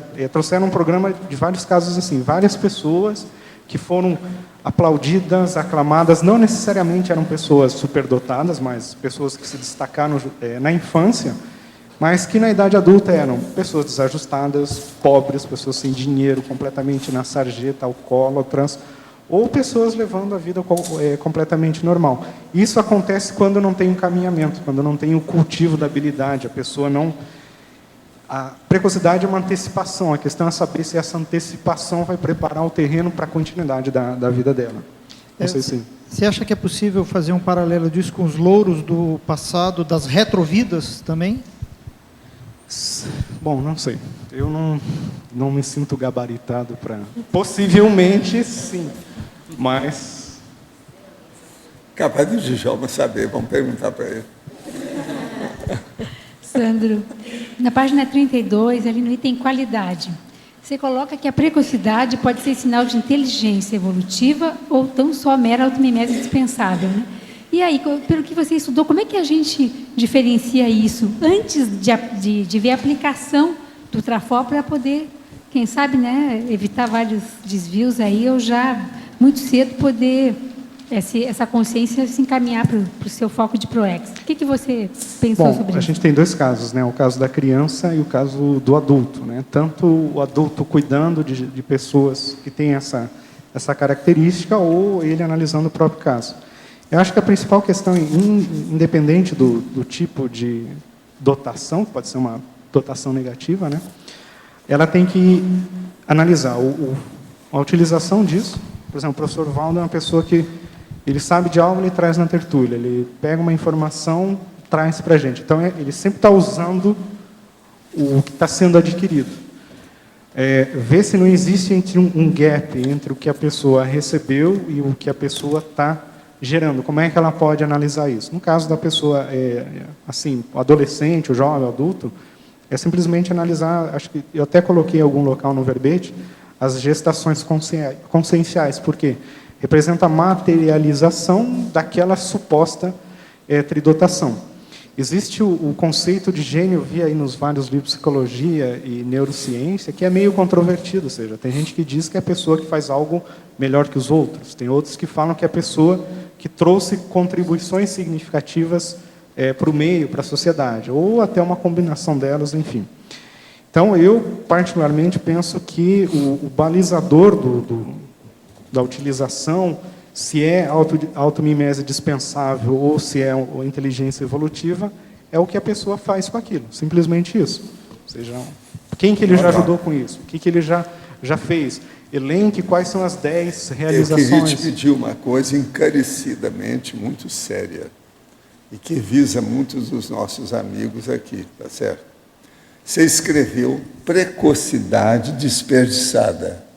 Por favor, espera um pouco para você escrever a maturidade desperdiçada ou ancianidade desperdiçada. Pelo seguinte, deixa o povo ver se eles fazem os verbetes e os livros primeiro. Espera mais um pouco para você saber, porque senão nós vamos ter uma maturidade desperdiçada violenta por aqui, se for fazer agora. Como você já sabe, a sua cabeça vai acabar batendo nesse assunto. E eu, desde já, peço, e sou advogado de defesa de vocês, que são retardatários mentais somáticos. Tá certo? O que você acha? Tem lógica isso que eles estão falando? Tem? Agora, o nome, você teria que ver se é maturidade desperdiçada ou se é ancianidade desperdiçada. Que é um ancião. Você está entendendo? Você pode escrever. Então, por exemplo, a pessoa que de uma hora para outra tem um infarto, vai embora, ela devia ter feito o negócio antes, não fez, deixou o negócio, adiou sine die, empurrou com a barriga, é a ancianidade desperdiçada. Eu já vi vários assim. E outra coisa, aqui não tem desculpa. Por exemplo, no movimento espírita ainda tinha desculpa. Meus amigos, a opção de gente. Esse que às vezes telefona, antes de dessomar, telefonam para mim. O Lóis tem acompanhado esses casos aí comigo, que ele viu. Agora aqui não, está todo mundo aqui, nós somos da CCCCI. Veja bem, CCCI. É o curso intermissivo lá no fim. Está dizendo? Como é que fica? Posso aproveitar para falar que amanhã vai começar um programa Vervetografia. Então, aqueles que ainda não fizeram verbete, então, gente, olha, não quem é que são os maduros retardados que estão aí? Os retardatários com a maturidade mental somática. Então, amanhã, 8 horas da manhã... Lembre-se, é um negócio chamado Mega GESCOM. Isso aí é o cara que um dia desse eu fui falar em Mega GESCOM, eu falei assim, Paulo, não fala essa palavra para mim, senão eu não durmo. Não fala essa palavra para mim, senão eu não durmo. Não fala, não. Valdo. De modo que você vai acabar fazendo esse verbete, tá? Valdo, aqui. Sim. Aqui. Sobre um paramicrochip. A gente pode nascer com esse paramicrochip, pode receber esse paramicrochip e ao longo da vida. E ele pode ser uma coisa super rápida, às vezes um mês, e vai embora, eles tiram. Só põe... Só para aquela pessoa fazer alguma coisa. Eu já vi isso tudo. Essas coisas ocorrem, isso existe. E pode... Agora, uma das coisas mais difíceis que tem, como comprovar isso? Isso. Mas tem. E como associar... Agora, veja, esse paramicrochip seria, assim, uma espécie de adendo, upgrade, suplemento, complemento do processo da superdotação da pessoa. Isso que eu ia te perguntar, isso. Como que associa Agora, outra isso? coisa, não fica pensando que a pessoa tem um paramicrochip para fazer só fenômeno parapsíquico, não tem nada disso. Tem que raciocinar muito isso aí, a coisa mais complexa, o negócio é mais embaixo, seríssimo. Às vezes é um processo de ideia, um processo mental somático, para fixar a pessoa. Outra hora, receber um paramicrochip para defender a pessoa devido os ataques que ela vai receber devido ao trabalho dela. Tudo isso eu já vi. Outra coisa, não fica pensando que se dá com um homem, não. Às vezes é mulher mesmo. A mulher recebe isso. Negócio sério. E eu até já perguntei, que eu queria saber, quem é que é mais fácil de receber paramicrochip? Homem ou mulher? Mas eu perguntei, eles não me falaram, eles também não sabem. E a pessoa tem como identificar isso? Como é que é? Tem certos casos que eles ficam muito óbvios, ficam evidentes, tem alguma coisa diferente. Igual aquele caso que eu contei para vocês, da Abrap, do cara que sentiu que estava com um negócio que estava na cabeça e pegava no ombro dele. Aí ele estava sentindo alguma coisa, aquilo era óbvio. Tem o outro, por exemplo, lá, que é o Pericê, lá, do amigo aí, ó, o nosso amigo Maurício. Ele tinha paramicrochip. E eu tinha falado isso para ele, foi por isso que ele melhorou. Foi para os Estados Unidos. É o tal que fez xixi e apareceu luz no xixi dele, a Shirley MacLaine viu. Que é efeito físico, com energia. Você consegue enxergar, identificar isso? Não, conforme a pessoa, a parapsicosfera da alteração, aí você tem que pesquisar aquilo. Quando a gente consegue pesquisar, você vê que aquilo pode... Você pode chegar a uma determinação do processo. Você localiza, você identifica, dá um diagnóstico. Tem casos que às vezes dá.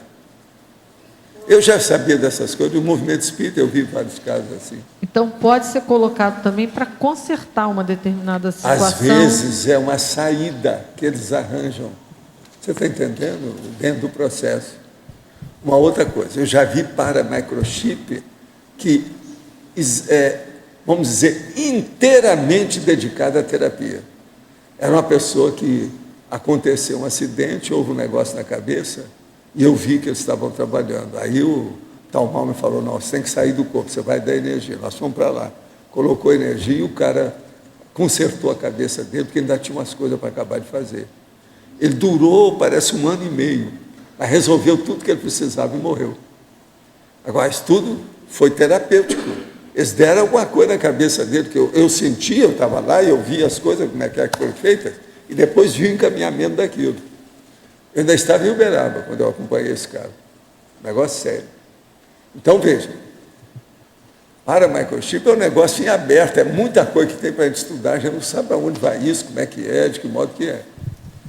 Agora, o que eu sei das coisas mais sérias é o paramicrochip que acompanha o macrosoma. Esse, para mim, é o ideal, seria o profissional da história, a coisa mais séria. A pessoa já nasce com ele, é isso? Já nasce, já encaminhado. Ele está encaminhado pela paragenética. Vai depender agora da pessoa, como é que fica o ambiente, a mesologia, o modo, a educação, aquilo que nós estávamos falando da infância. Isso tudo vai influir demais na pessoa. Entende? Valdo. Agora, o que eu vejo é o seguinte, esses casos, por exemplo, temporário, processo profilático, terapêutico, isso aí a gente não sabe os casos, tem muito caso desse. Isso aí é temporário, é efêmero. Tem dessas coisas. Por exemplo, esse caso dos caras lá que eles falam aí de abdução ou qualquer coisa aí de ufologia, tudo é um ponto de interrogação, ninguém sabe o que é isso. Tem que estudar isso aí. Agora, há casos difíceis. Existe filme, inclusive documentário sobre esse assunto, que não tem saída, eles não têm solução para o caso até hoje. Aquilo é uma pesquisa em aberto, ninguém sabe o que aconteceu. Então, esse negócio de ufologia, a gente não pode jogar tudo fora, não. Tem um pedaço ali que ninguém sabe explicar até agora. Como Mas é aí você está associando o paramicrochip à ufologia também. A tudo. Como é que... Eu te pergunto, onde é que não entra isso? Na hora que você vai colocar uma coisa que é um gadget, ou alguma coisa extra numa pessoa, isso é para tudo. A psicomotricidade, o processo das energias dela, o parapsiquismo, o problema da terapia, o processo de...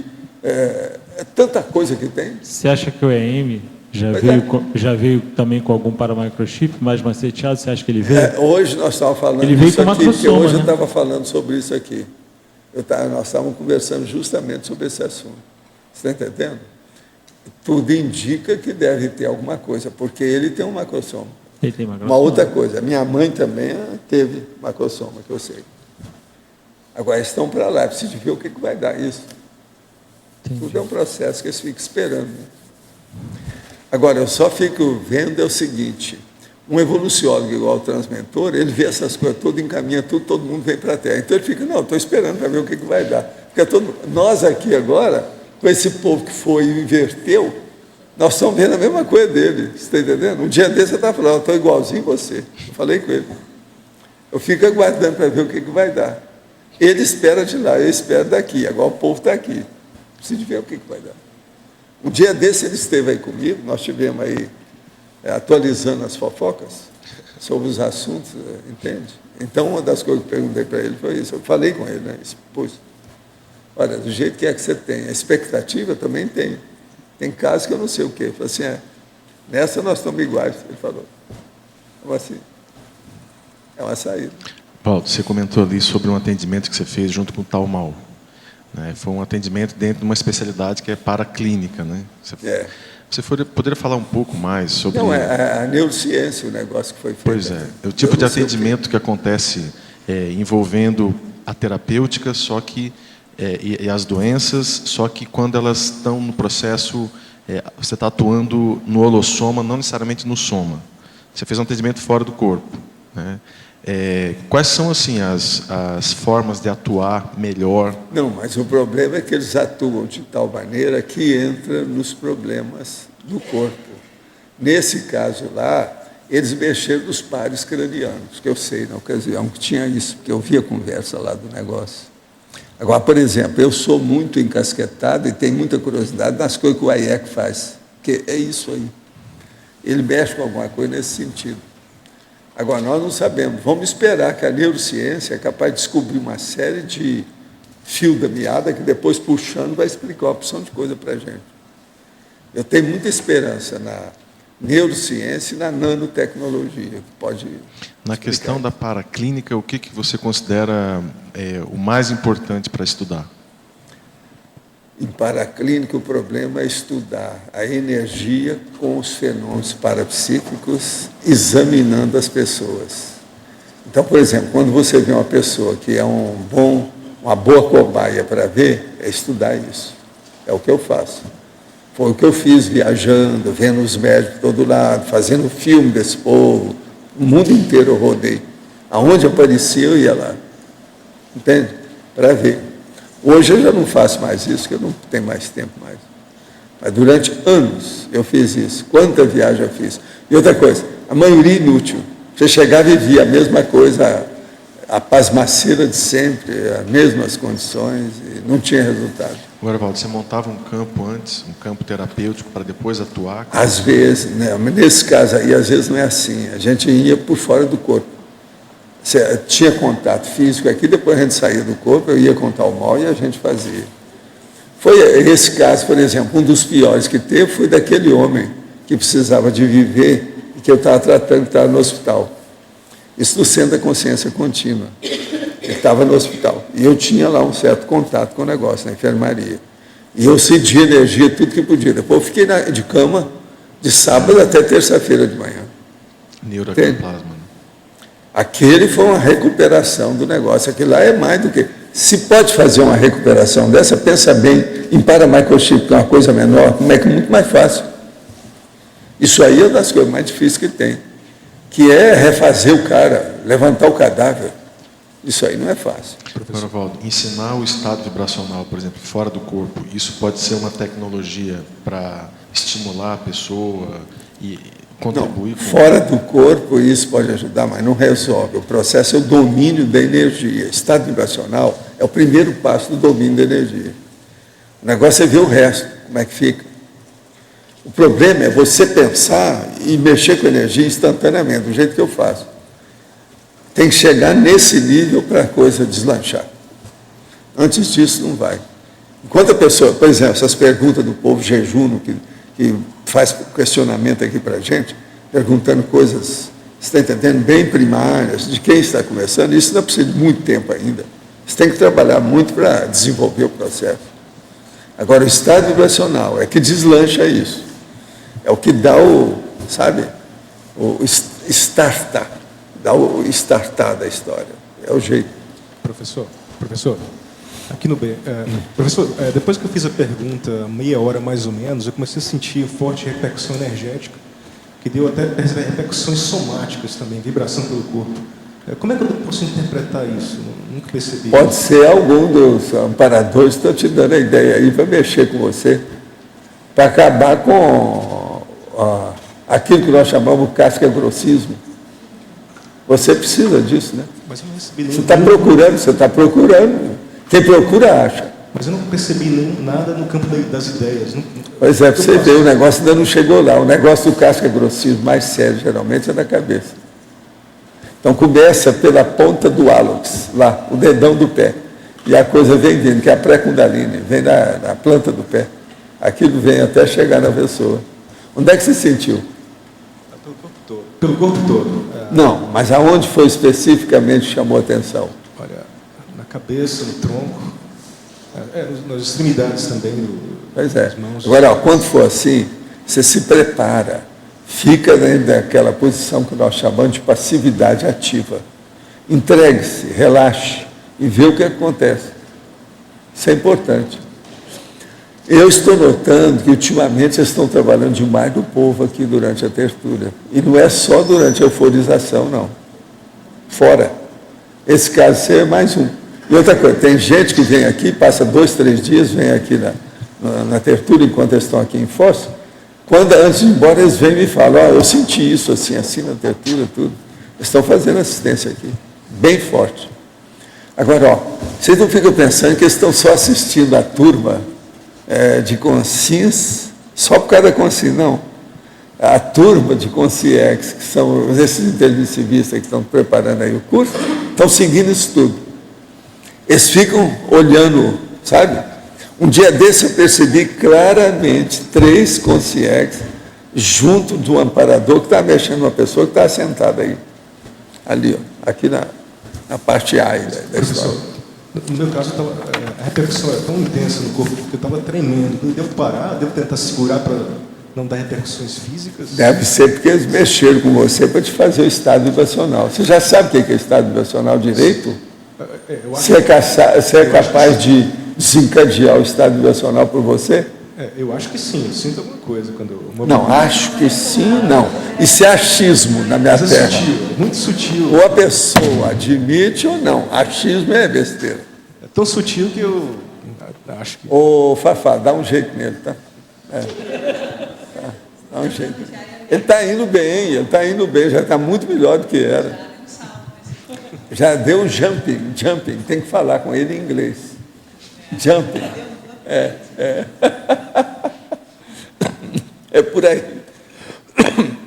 Tenho dificuldades cognitivas, dislexia, descalculia e déficit de atenção. No entanto, desde criança tenho um raciocínio altamente avançado para a filosofia, a arte e temas abstratos, ao modo de psicologia, e compreendo a conscienciologia com grande facilidade.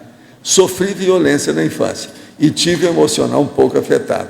O Verbetólogo poderia comentar? Você entendeu o que é que lê tudo de novo? Não, entendi. Eu acho que a saída é assistência. Ou seja, a pessoa tem as dificuldades dela, tem os traumas dela, mas quando ela começa a entrar na intimidade das outras pessoas, ela começa a ver as dificuldades dos outros. E esse cabedal de informação que ele tem, esse excesso, esses trafores, né, que é o que está sobrando, que ela pode doar para os outros, tem que ser em função das pessoas. E agora, esse negócio da dislexia aí, com a descalculia, o déficit de atenção, o laptop pode ajudar demais a pessoa. Laptop. Estudar, ler, apontar. Não, o laptop ajuda muito isso, por causa dos processos de memória, né? Mas tem que cuidar.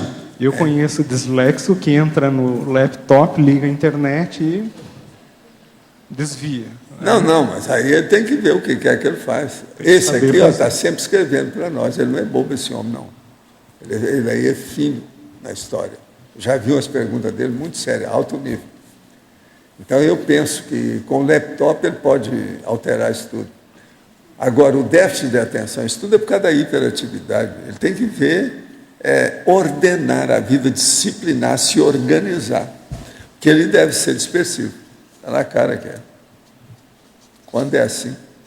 Agora, o que a gente nota é o seguinte, parece que a inteligência, a genialidade, a superdotação, a pessoa paga, sabe como é que é?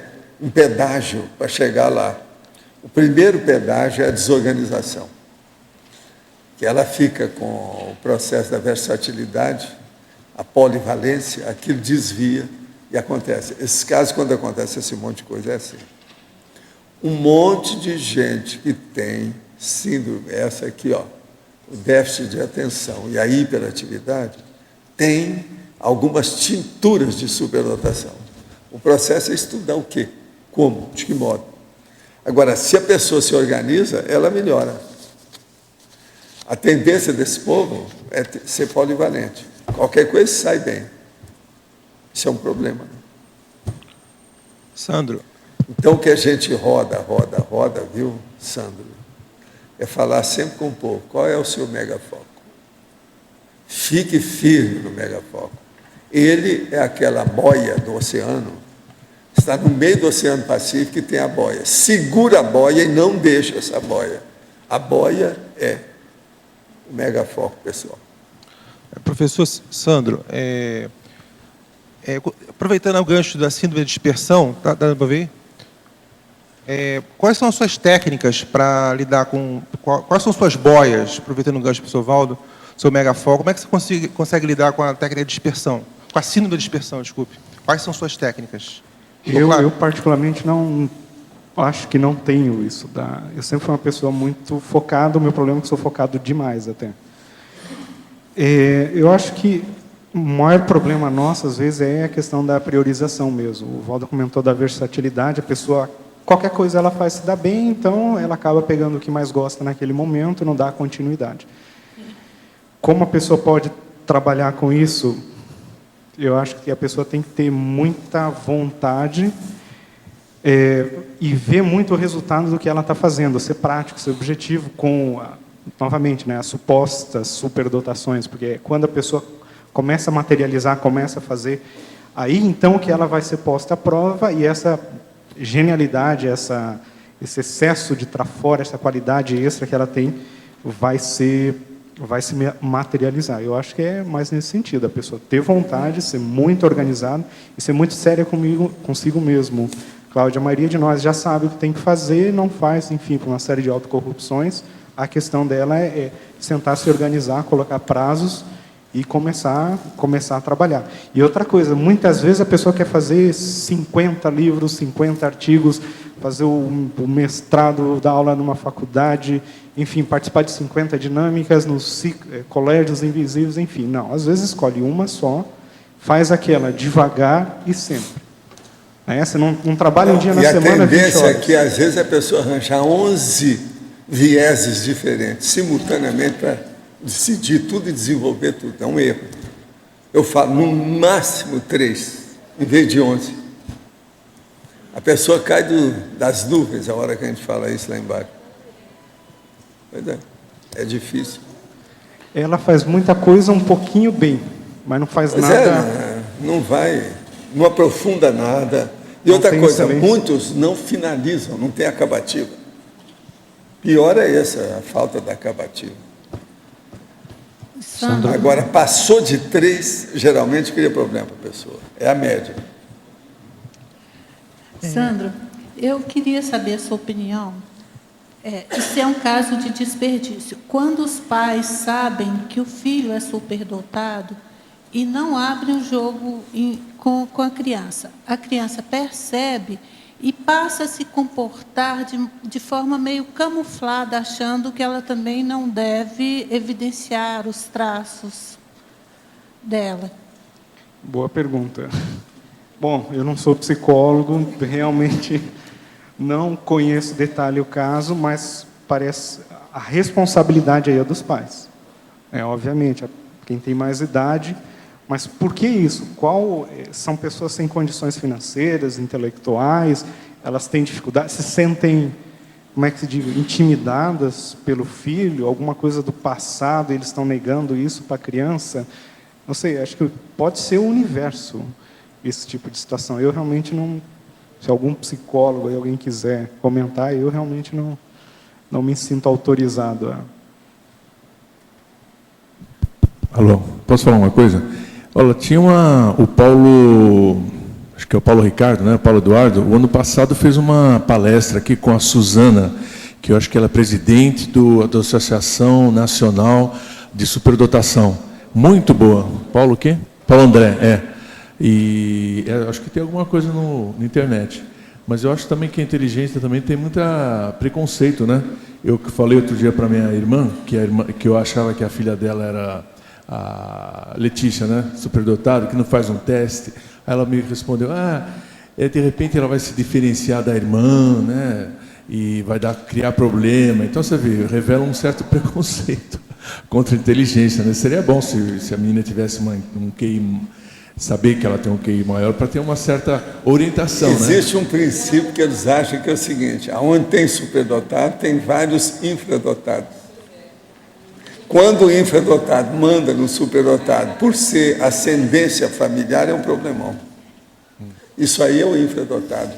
Fala com ela, você é infradotado, está com inveja do superdotado? Fala na cara. Às vezes dá impacto. É o caso dela, né? Obrigada. Pode ser.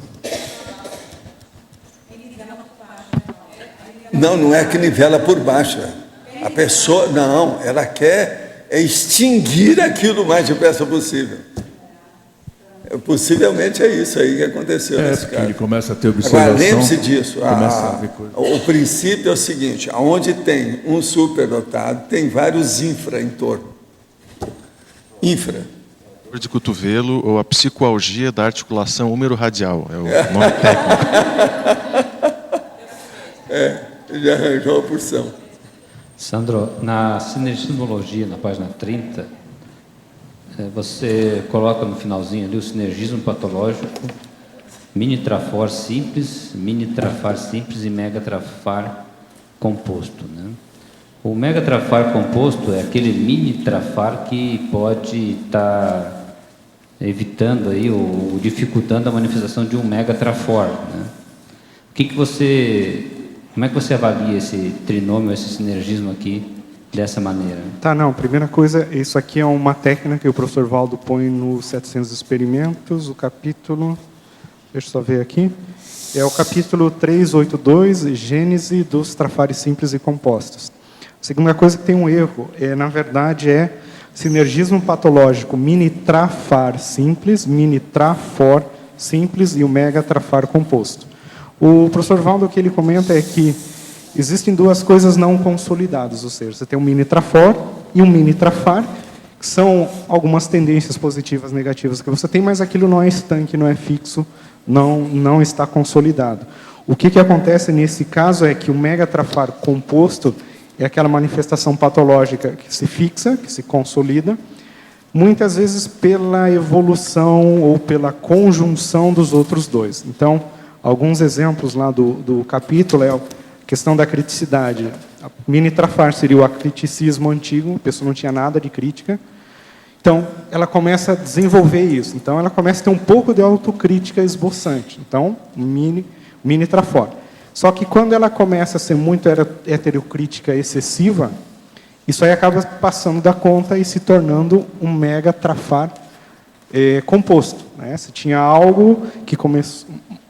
Até certo ponto, você continua tendo aquela autocrítica, aquela falta de autocrítica inicial, só que limitada a uma linha de ação. É como se fosse uma evolução de um traço ou uma combinação de dois antônimos em que existe a preponderância de um sobre o outro e acaba consolidando. Então, no caso da precocidade desperdiçada, essa questão é bem importante, né, no contexto de você entender por que muitas vezes não desenvolveu um mega-trafor, né, um aspecto importante dentro da precocidade, né? Tem lá na taxologia e também tem a enumerologia algumas possíveis causas pontuais, mas basicamente o que eu vejo é a ignorância, a pessoa não sabe que tem.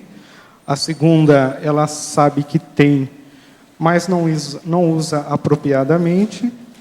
E a terceira, ela sabe que tem, ela usa com toda a força, mas egocentricamente. Então, eu acho assim que vários são esses motivos.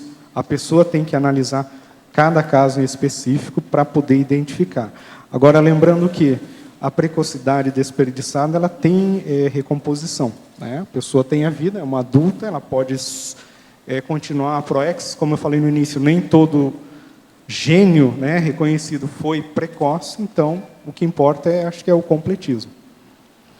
Melhor ter desperdiçado a precocidade, mas não a própria vida, né, a ProEx. Okay.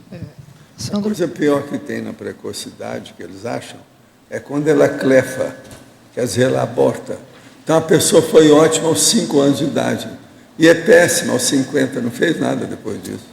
Quando amadureceu. E outra coisa, o percentual disso é elevadíssimo. Na arte tem muito disso. Não, em várias áreas. É elevadíssimo. Por isso que é que eu estava falando o problema da maturidade desperdiçada. O que está acontecendo conosco aqui é comum nas outras áreas. Isso é da natureza humana. Sandro, letra A. Aqui, João Melo novamente. Oi. Eu estou vendo que você está dando uma preponderância aqui muito positiva à importância do mental soma mesmo, da mental somática, para não ocorrência desse desperdício, né, de precocidade. Existe, por exemplo, o parapsiquismo. Tem pessoas que têm o parapsiquismo desperdiçado por processo de autorrepressão também, né? Mas o que eu estava lembrando, quando eu estava vendo o verbete, é o caso de uma atriz americana que foi nas décadas de 30 e 40, foi um sucesso absoluto, que é a Shirley Temple, e quando chegou aos 18 anos de idade, ela abandonou o cinema. Ela era atriz desde os 4 anos de idade, e foi se dedicar à diplomacia.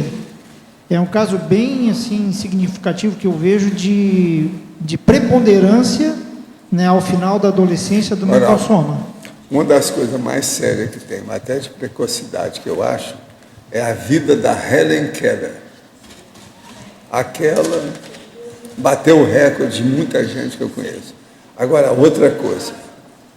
Eu sempre desconfiei de uma coisa que é aquilo que nós estamos falando aqui. Até que ponto que a Helen Keller tinha para-microchip? A coisa é para pensar. Pensa. Tem lógica? Você está entendendo? Você sabe que aí na livraria mesmo tem a história dela, a minha história da Helen Keller. Vale a pena ver. A mulher era fabulosa.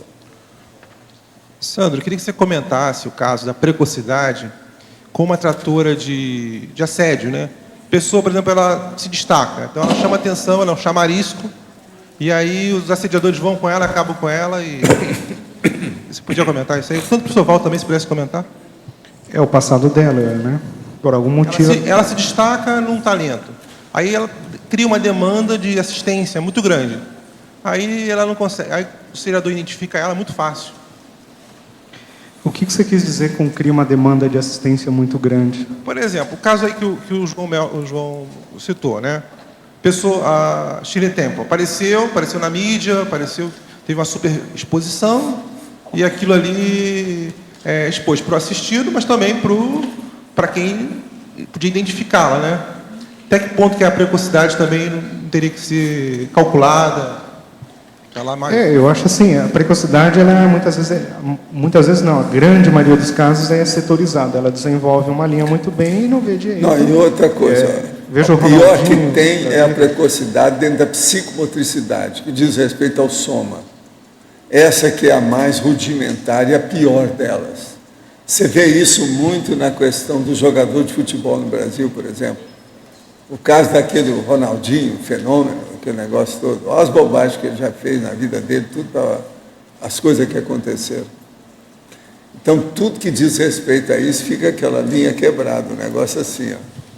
Agora, esse é por quê? Porque eles não tiveram infraestrutura de modo algum.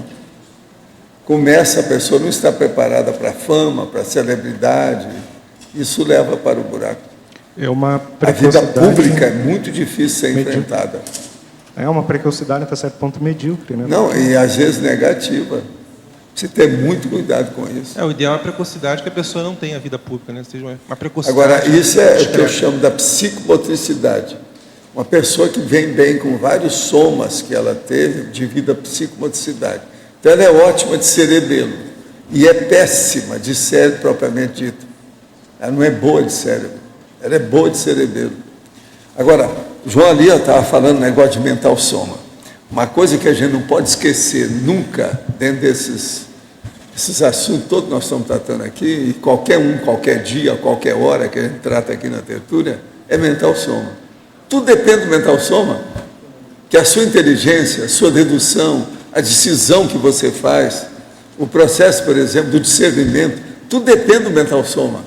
Então, uma coisa eu digo para vocês, vocês vão estudar qualquer coisa, o livro que vocês estão fazendo, o artigo que você está escrevendo, o verbete que você quer desenvolver, Lembre-se do mental soma. Lembre-se do mental soma. Lembre-se do mental soma. É o discernimento. Qualquer coisa que você vai fazer, se não tem mental soma, você está trabalhando com uma coisa periférica, pequena e boboca. Vamos pensar por aí que as coisas já começam a melhorar. Quer dizer, a precocidade sem mental soma a precocidade sem mental soma. Não adianta nada ter uma precocidade enorme se não tem mental soma no meio. Pensa nisso. Eu estou explicando a partir do processo da psicomotricidade. É o cerebelo. Professor? Cerebelo quer dizer cerebrinho, é cérebro pequeno. Mental soma, esse mental soma que a gente está falando agora é o discernimento. Sim, mas inclui também a intencionalidade cosmoética. Lógico. Mas isso é mental soma, depende da pessoa. O discernimento é isso que você falou aí agora. Entende? A cosmoética da pessoa é o discernimento dela, precisa de ver. Então, por exemplo, qual é o percentual de discernimento dessa consciência? Quanto mais discernimento ela tem, melhor. Ela sabe distinguir o quê? Não, ela sabe distinguir uma bola baixa de uma bola alta, mais nada. Ela não conhece nada de aritmética, não sabe nada disso. Em matéria de filosofia, não sabe nada. Então é só a bola, essa é a psicomotricidade. Ela é boa para mexer com o pé. Então veja, todo mundo que alcançou celebridade a partir do pé, está danado. É aquilo que eu chamo de consciências podálicas. Ó. Não adianta vir que não tem. E olha, a maioria é assim. Raramente você vai encontrar uma pessoa boa de podálica que é boa de mental soma. Pelé é um grande cara, tá certo? É considerado o rei do futebol, aquela coisa toda. Uma hora as bobagens que aconteceram na vida dele. Só que eu lembro da Fiolax dele, com os processos da indústria, o problema do comércio dele, quanta besteira, quanta bobagem que não havia nisso. Entende?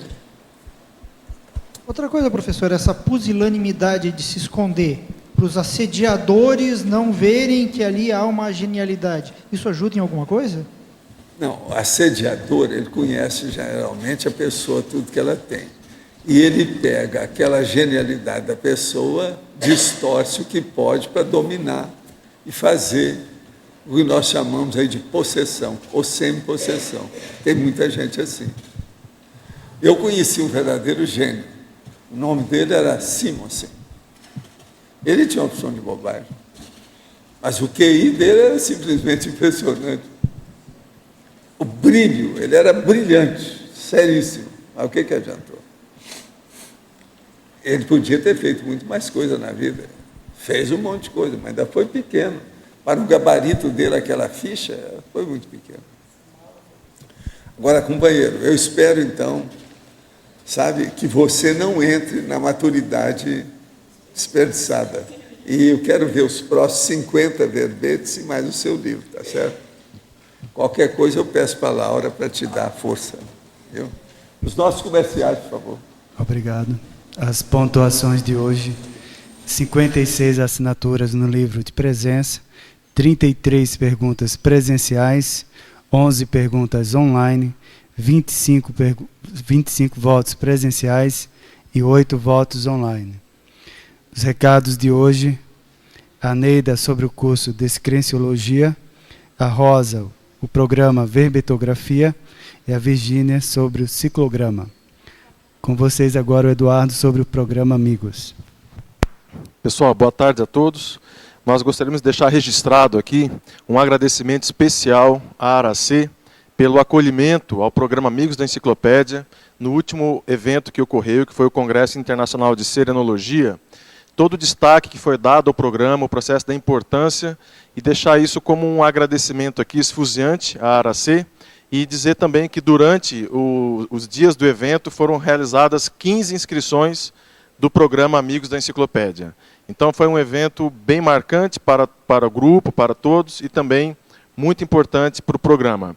A gente volta a lembrar as pessoas que fizeram as inscrições o ano passado, que têm as suas inscrições esse ano a serem expiradas, para que façam, antecipem a sua renovação, mantendo aí, ajudando a manter toda a estrutura, o arcabouço aqui, material, de elaboração da enciclopédia da Conscienciologia. E aqueles empresários que tiverem interesse de participar da enciclopédia da Conscienciologia, mesmo à distância, podem se tornar uma empresa amiga da enciclopédia, patrocinando a tertúlia e colocando a sua logomarca aqui no canal de transmissão online. Fica o nosso convite. Mais informações pelo telefone 45 3525 2652. Obrigado. Boa tarde a todos. O nosso recado vai para o pessoal de Fortaleza, Recife e Natal, onde o professor Marcel da Luz estará realizando o lançamento do seu livro Onde a Religião Termina e também o curso Descrenciologia. Vamos ver o cronograma, gente. Hoje, dia 1º de julho, ele vai estar realizando um talk show no auditório da Casa José de Alencar, Avenida Washington Soares, 6.055, em Fortaleza, às 20 horas. Amanhã, 2 de julho, sábado, das 9 às 12 e das 14 às 17 horas, no auditório da Universidade Estadual do Ceará, estará realizando o curso de Descrenciologia. Em Recife, dia 4 de julho, segunda-feira, às 19 horas, na Livraria Cultura, Passo Alfândega, estará realizando uma palestra gratuita. Dia 5 de julho, terça-feira, estará realizando um talk show, às 19 horas, no Memorial da Medicina de Pernambuco, na rua Amauri de Medeiros, 206, no Derby. E dia 6 e 7 de julho, das 19 às 22 horas, estará realizando o curso Descrenciologia também no mesmo local. Em Natal, dia 8 de julho, sexta-feira, às 20 horas, no Hotel Monza, Avenida Senador Salgado Filho, 3490, na Lagoa Nova, haverá uma palestra gratuita. E dia 9 de julho, das 9 às 12, das 14 às 17 horas, no Hotel Monza, também na Avenida Salgado Filho, 3490, haverá um curso, que é o curso de Descrenciologia, né? Onde ele também falará sobre o seu livro, Onde a Religião Termina. Este evento, gente, é parceria com a Intercamp e Reaprendência. Para maiores informações, pelo e-mail intercamp@intercamp.org.br ou pelos telefones 84-3211-3126. Outro telefone, 81-3463-4979. Ou ainda 85-3087-8076. Estão todos convidados. Boa tarde. É a última chamada para o programa Verbetografia. Ele vai ser iniciado amanhã, 8 horas da manhã. Então, aqueles que quiserem colaborar ou entrar, participar desse autorrevisamento grupal, entrando na enciclopédia, entrando de carona, né, na enciclopédia da Conscienciologia, não percam essa oportunidade. A gente pede sempre para que façam inscrições anteriores, bem antes, para poder o tema ser aprovado com antecedência. Nesse caso, a pessoa ainda não ter tido o tema, não invalida a pessoa entrar no programa Verbetografia, e amanhã, então, pela manhã, a gente faz uma seleção de temas e procura aprovar amanhã ainda. Tá bom? A gente espera todos, é uma oportunidade onde a gente vai trabalhar todas as sessões do verbete, entender melhor as interrelações entre as sessões, e é um ambiente, assim, um holopensene bem favorável para que, em 10 dias, vocês consigam fazer o verbete pessoal, ou pelo menos a estrutura básica do verbete pessoal. Então, a gente conta com vocês, as inscrições são feitas lá na recepção do CAEC. Obrigada. Boa tarde a todos. Eu gostaria de convidar a todos vocês para o curso que vai ser anterior ao Congresso de Intermissivistas. Vai ser o ciclograma. O ciclograma é um verbete do professor Valdo Vieira, né, que se baseia na vivência dos 5 ciclos. Curso intermissivo, TENEPS, epicentrismo consciencial, desperticidade e complexis. Então, vai ser o dia 18, 19 e 20 de julho. De manhã tem campos energéticos, né? Campos de imersão. E de tarde podemos ter as atividades Proexista Cobaya, preenchimento de planillas técnicas y otras más actividades. Vamos a ter a presença de 4 epicons, Cristina Aracaki, Marina Tomás, Pedro Fernández y Felipe Mansur. Convidamos a todos vocês para participar dessa atividade e vocês podem fazer as inscrições na recepção do CAEC. Obrigada. Para amanhã teremos o verbete Mecenatologia, a especialidade Interassistenciologia, a autora professora Adriana Kawati. Obrigado pela presença de todos e até amanhã.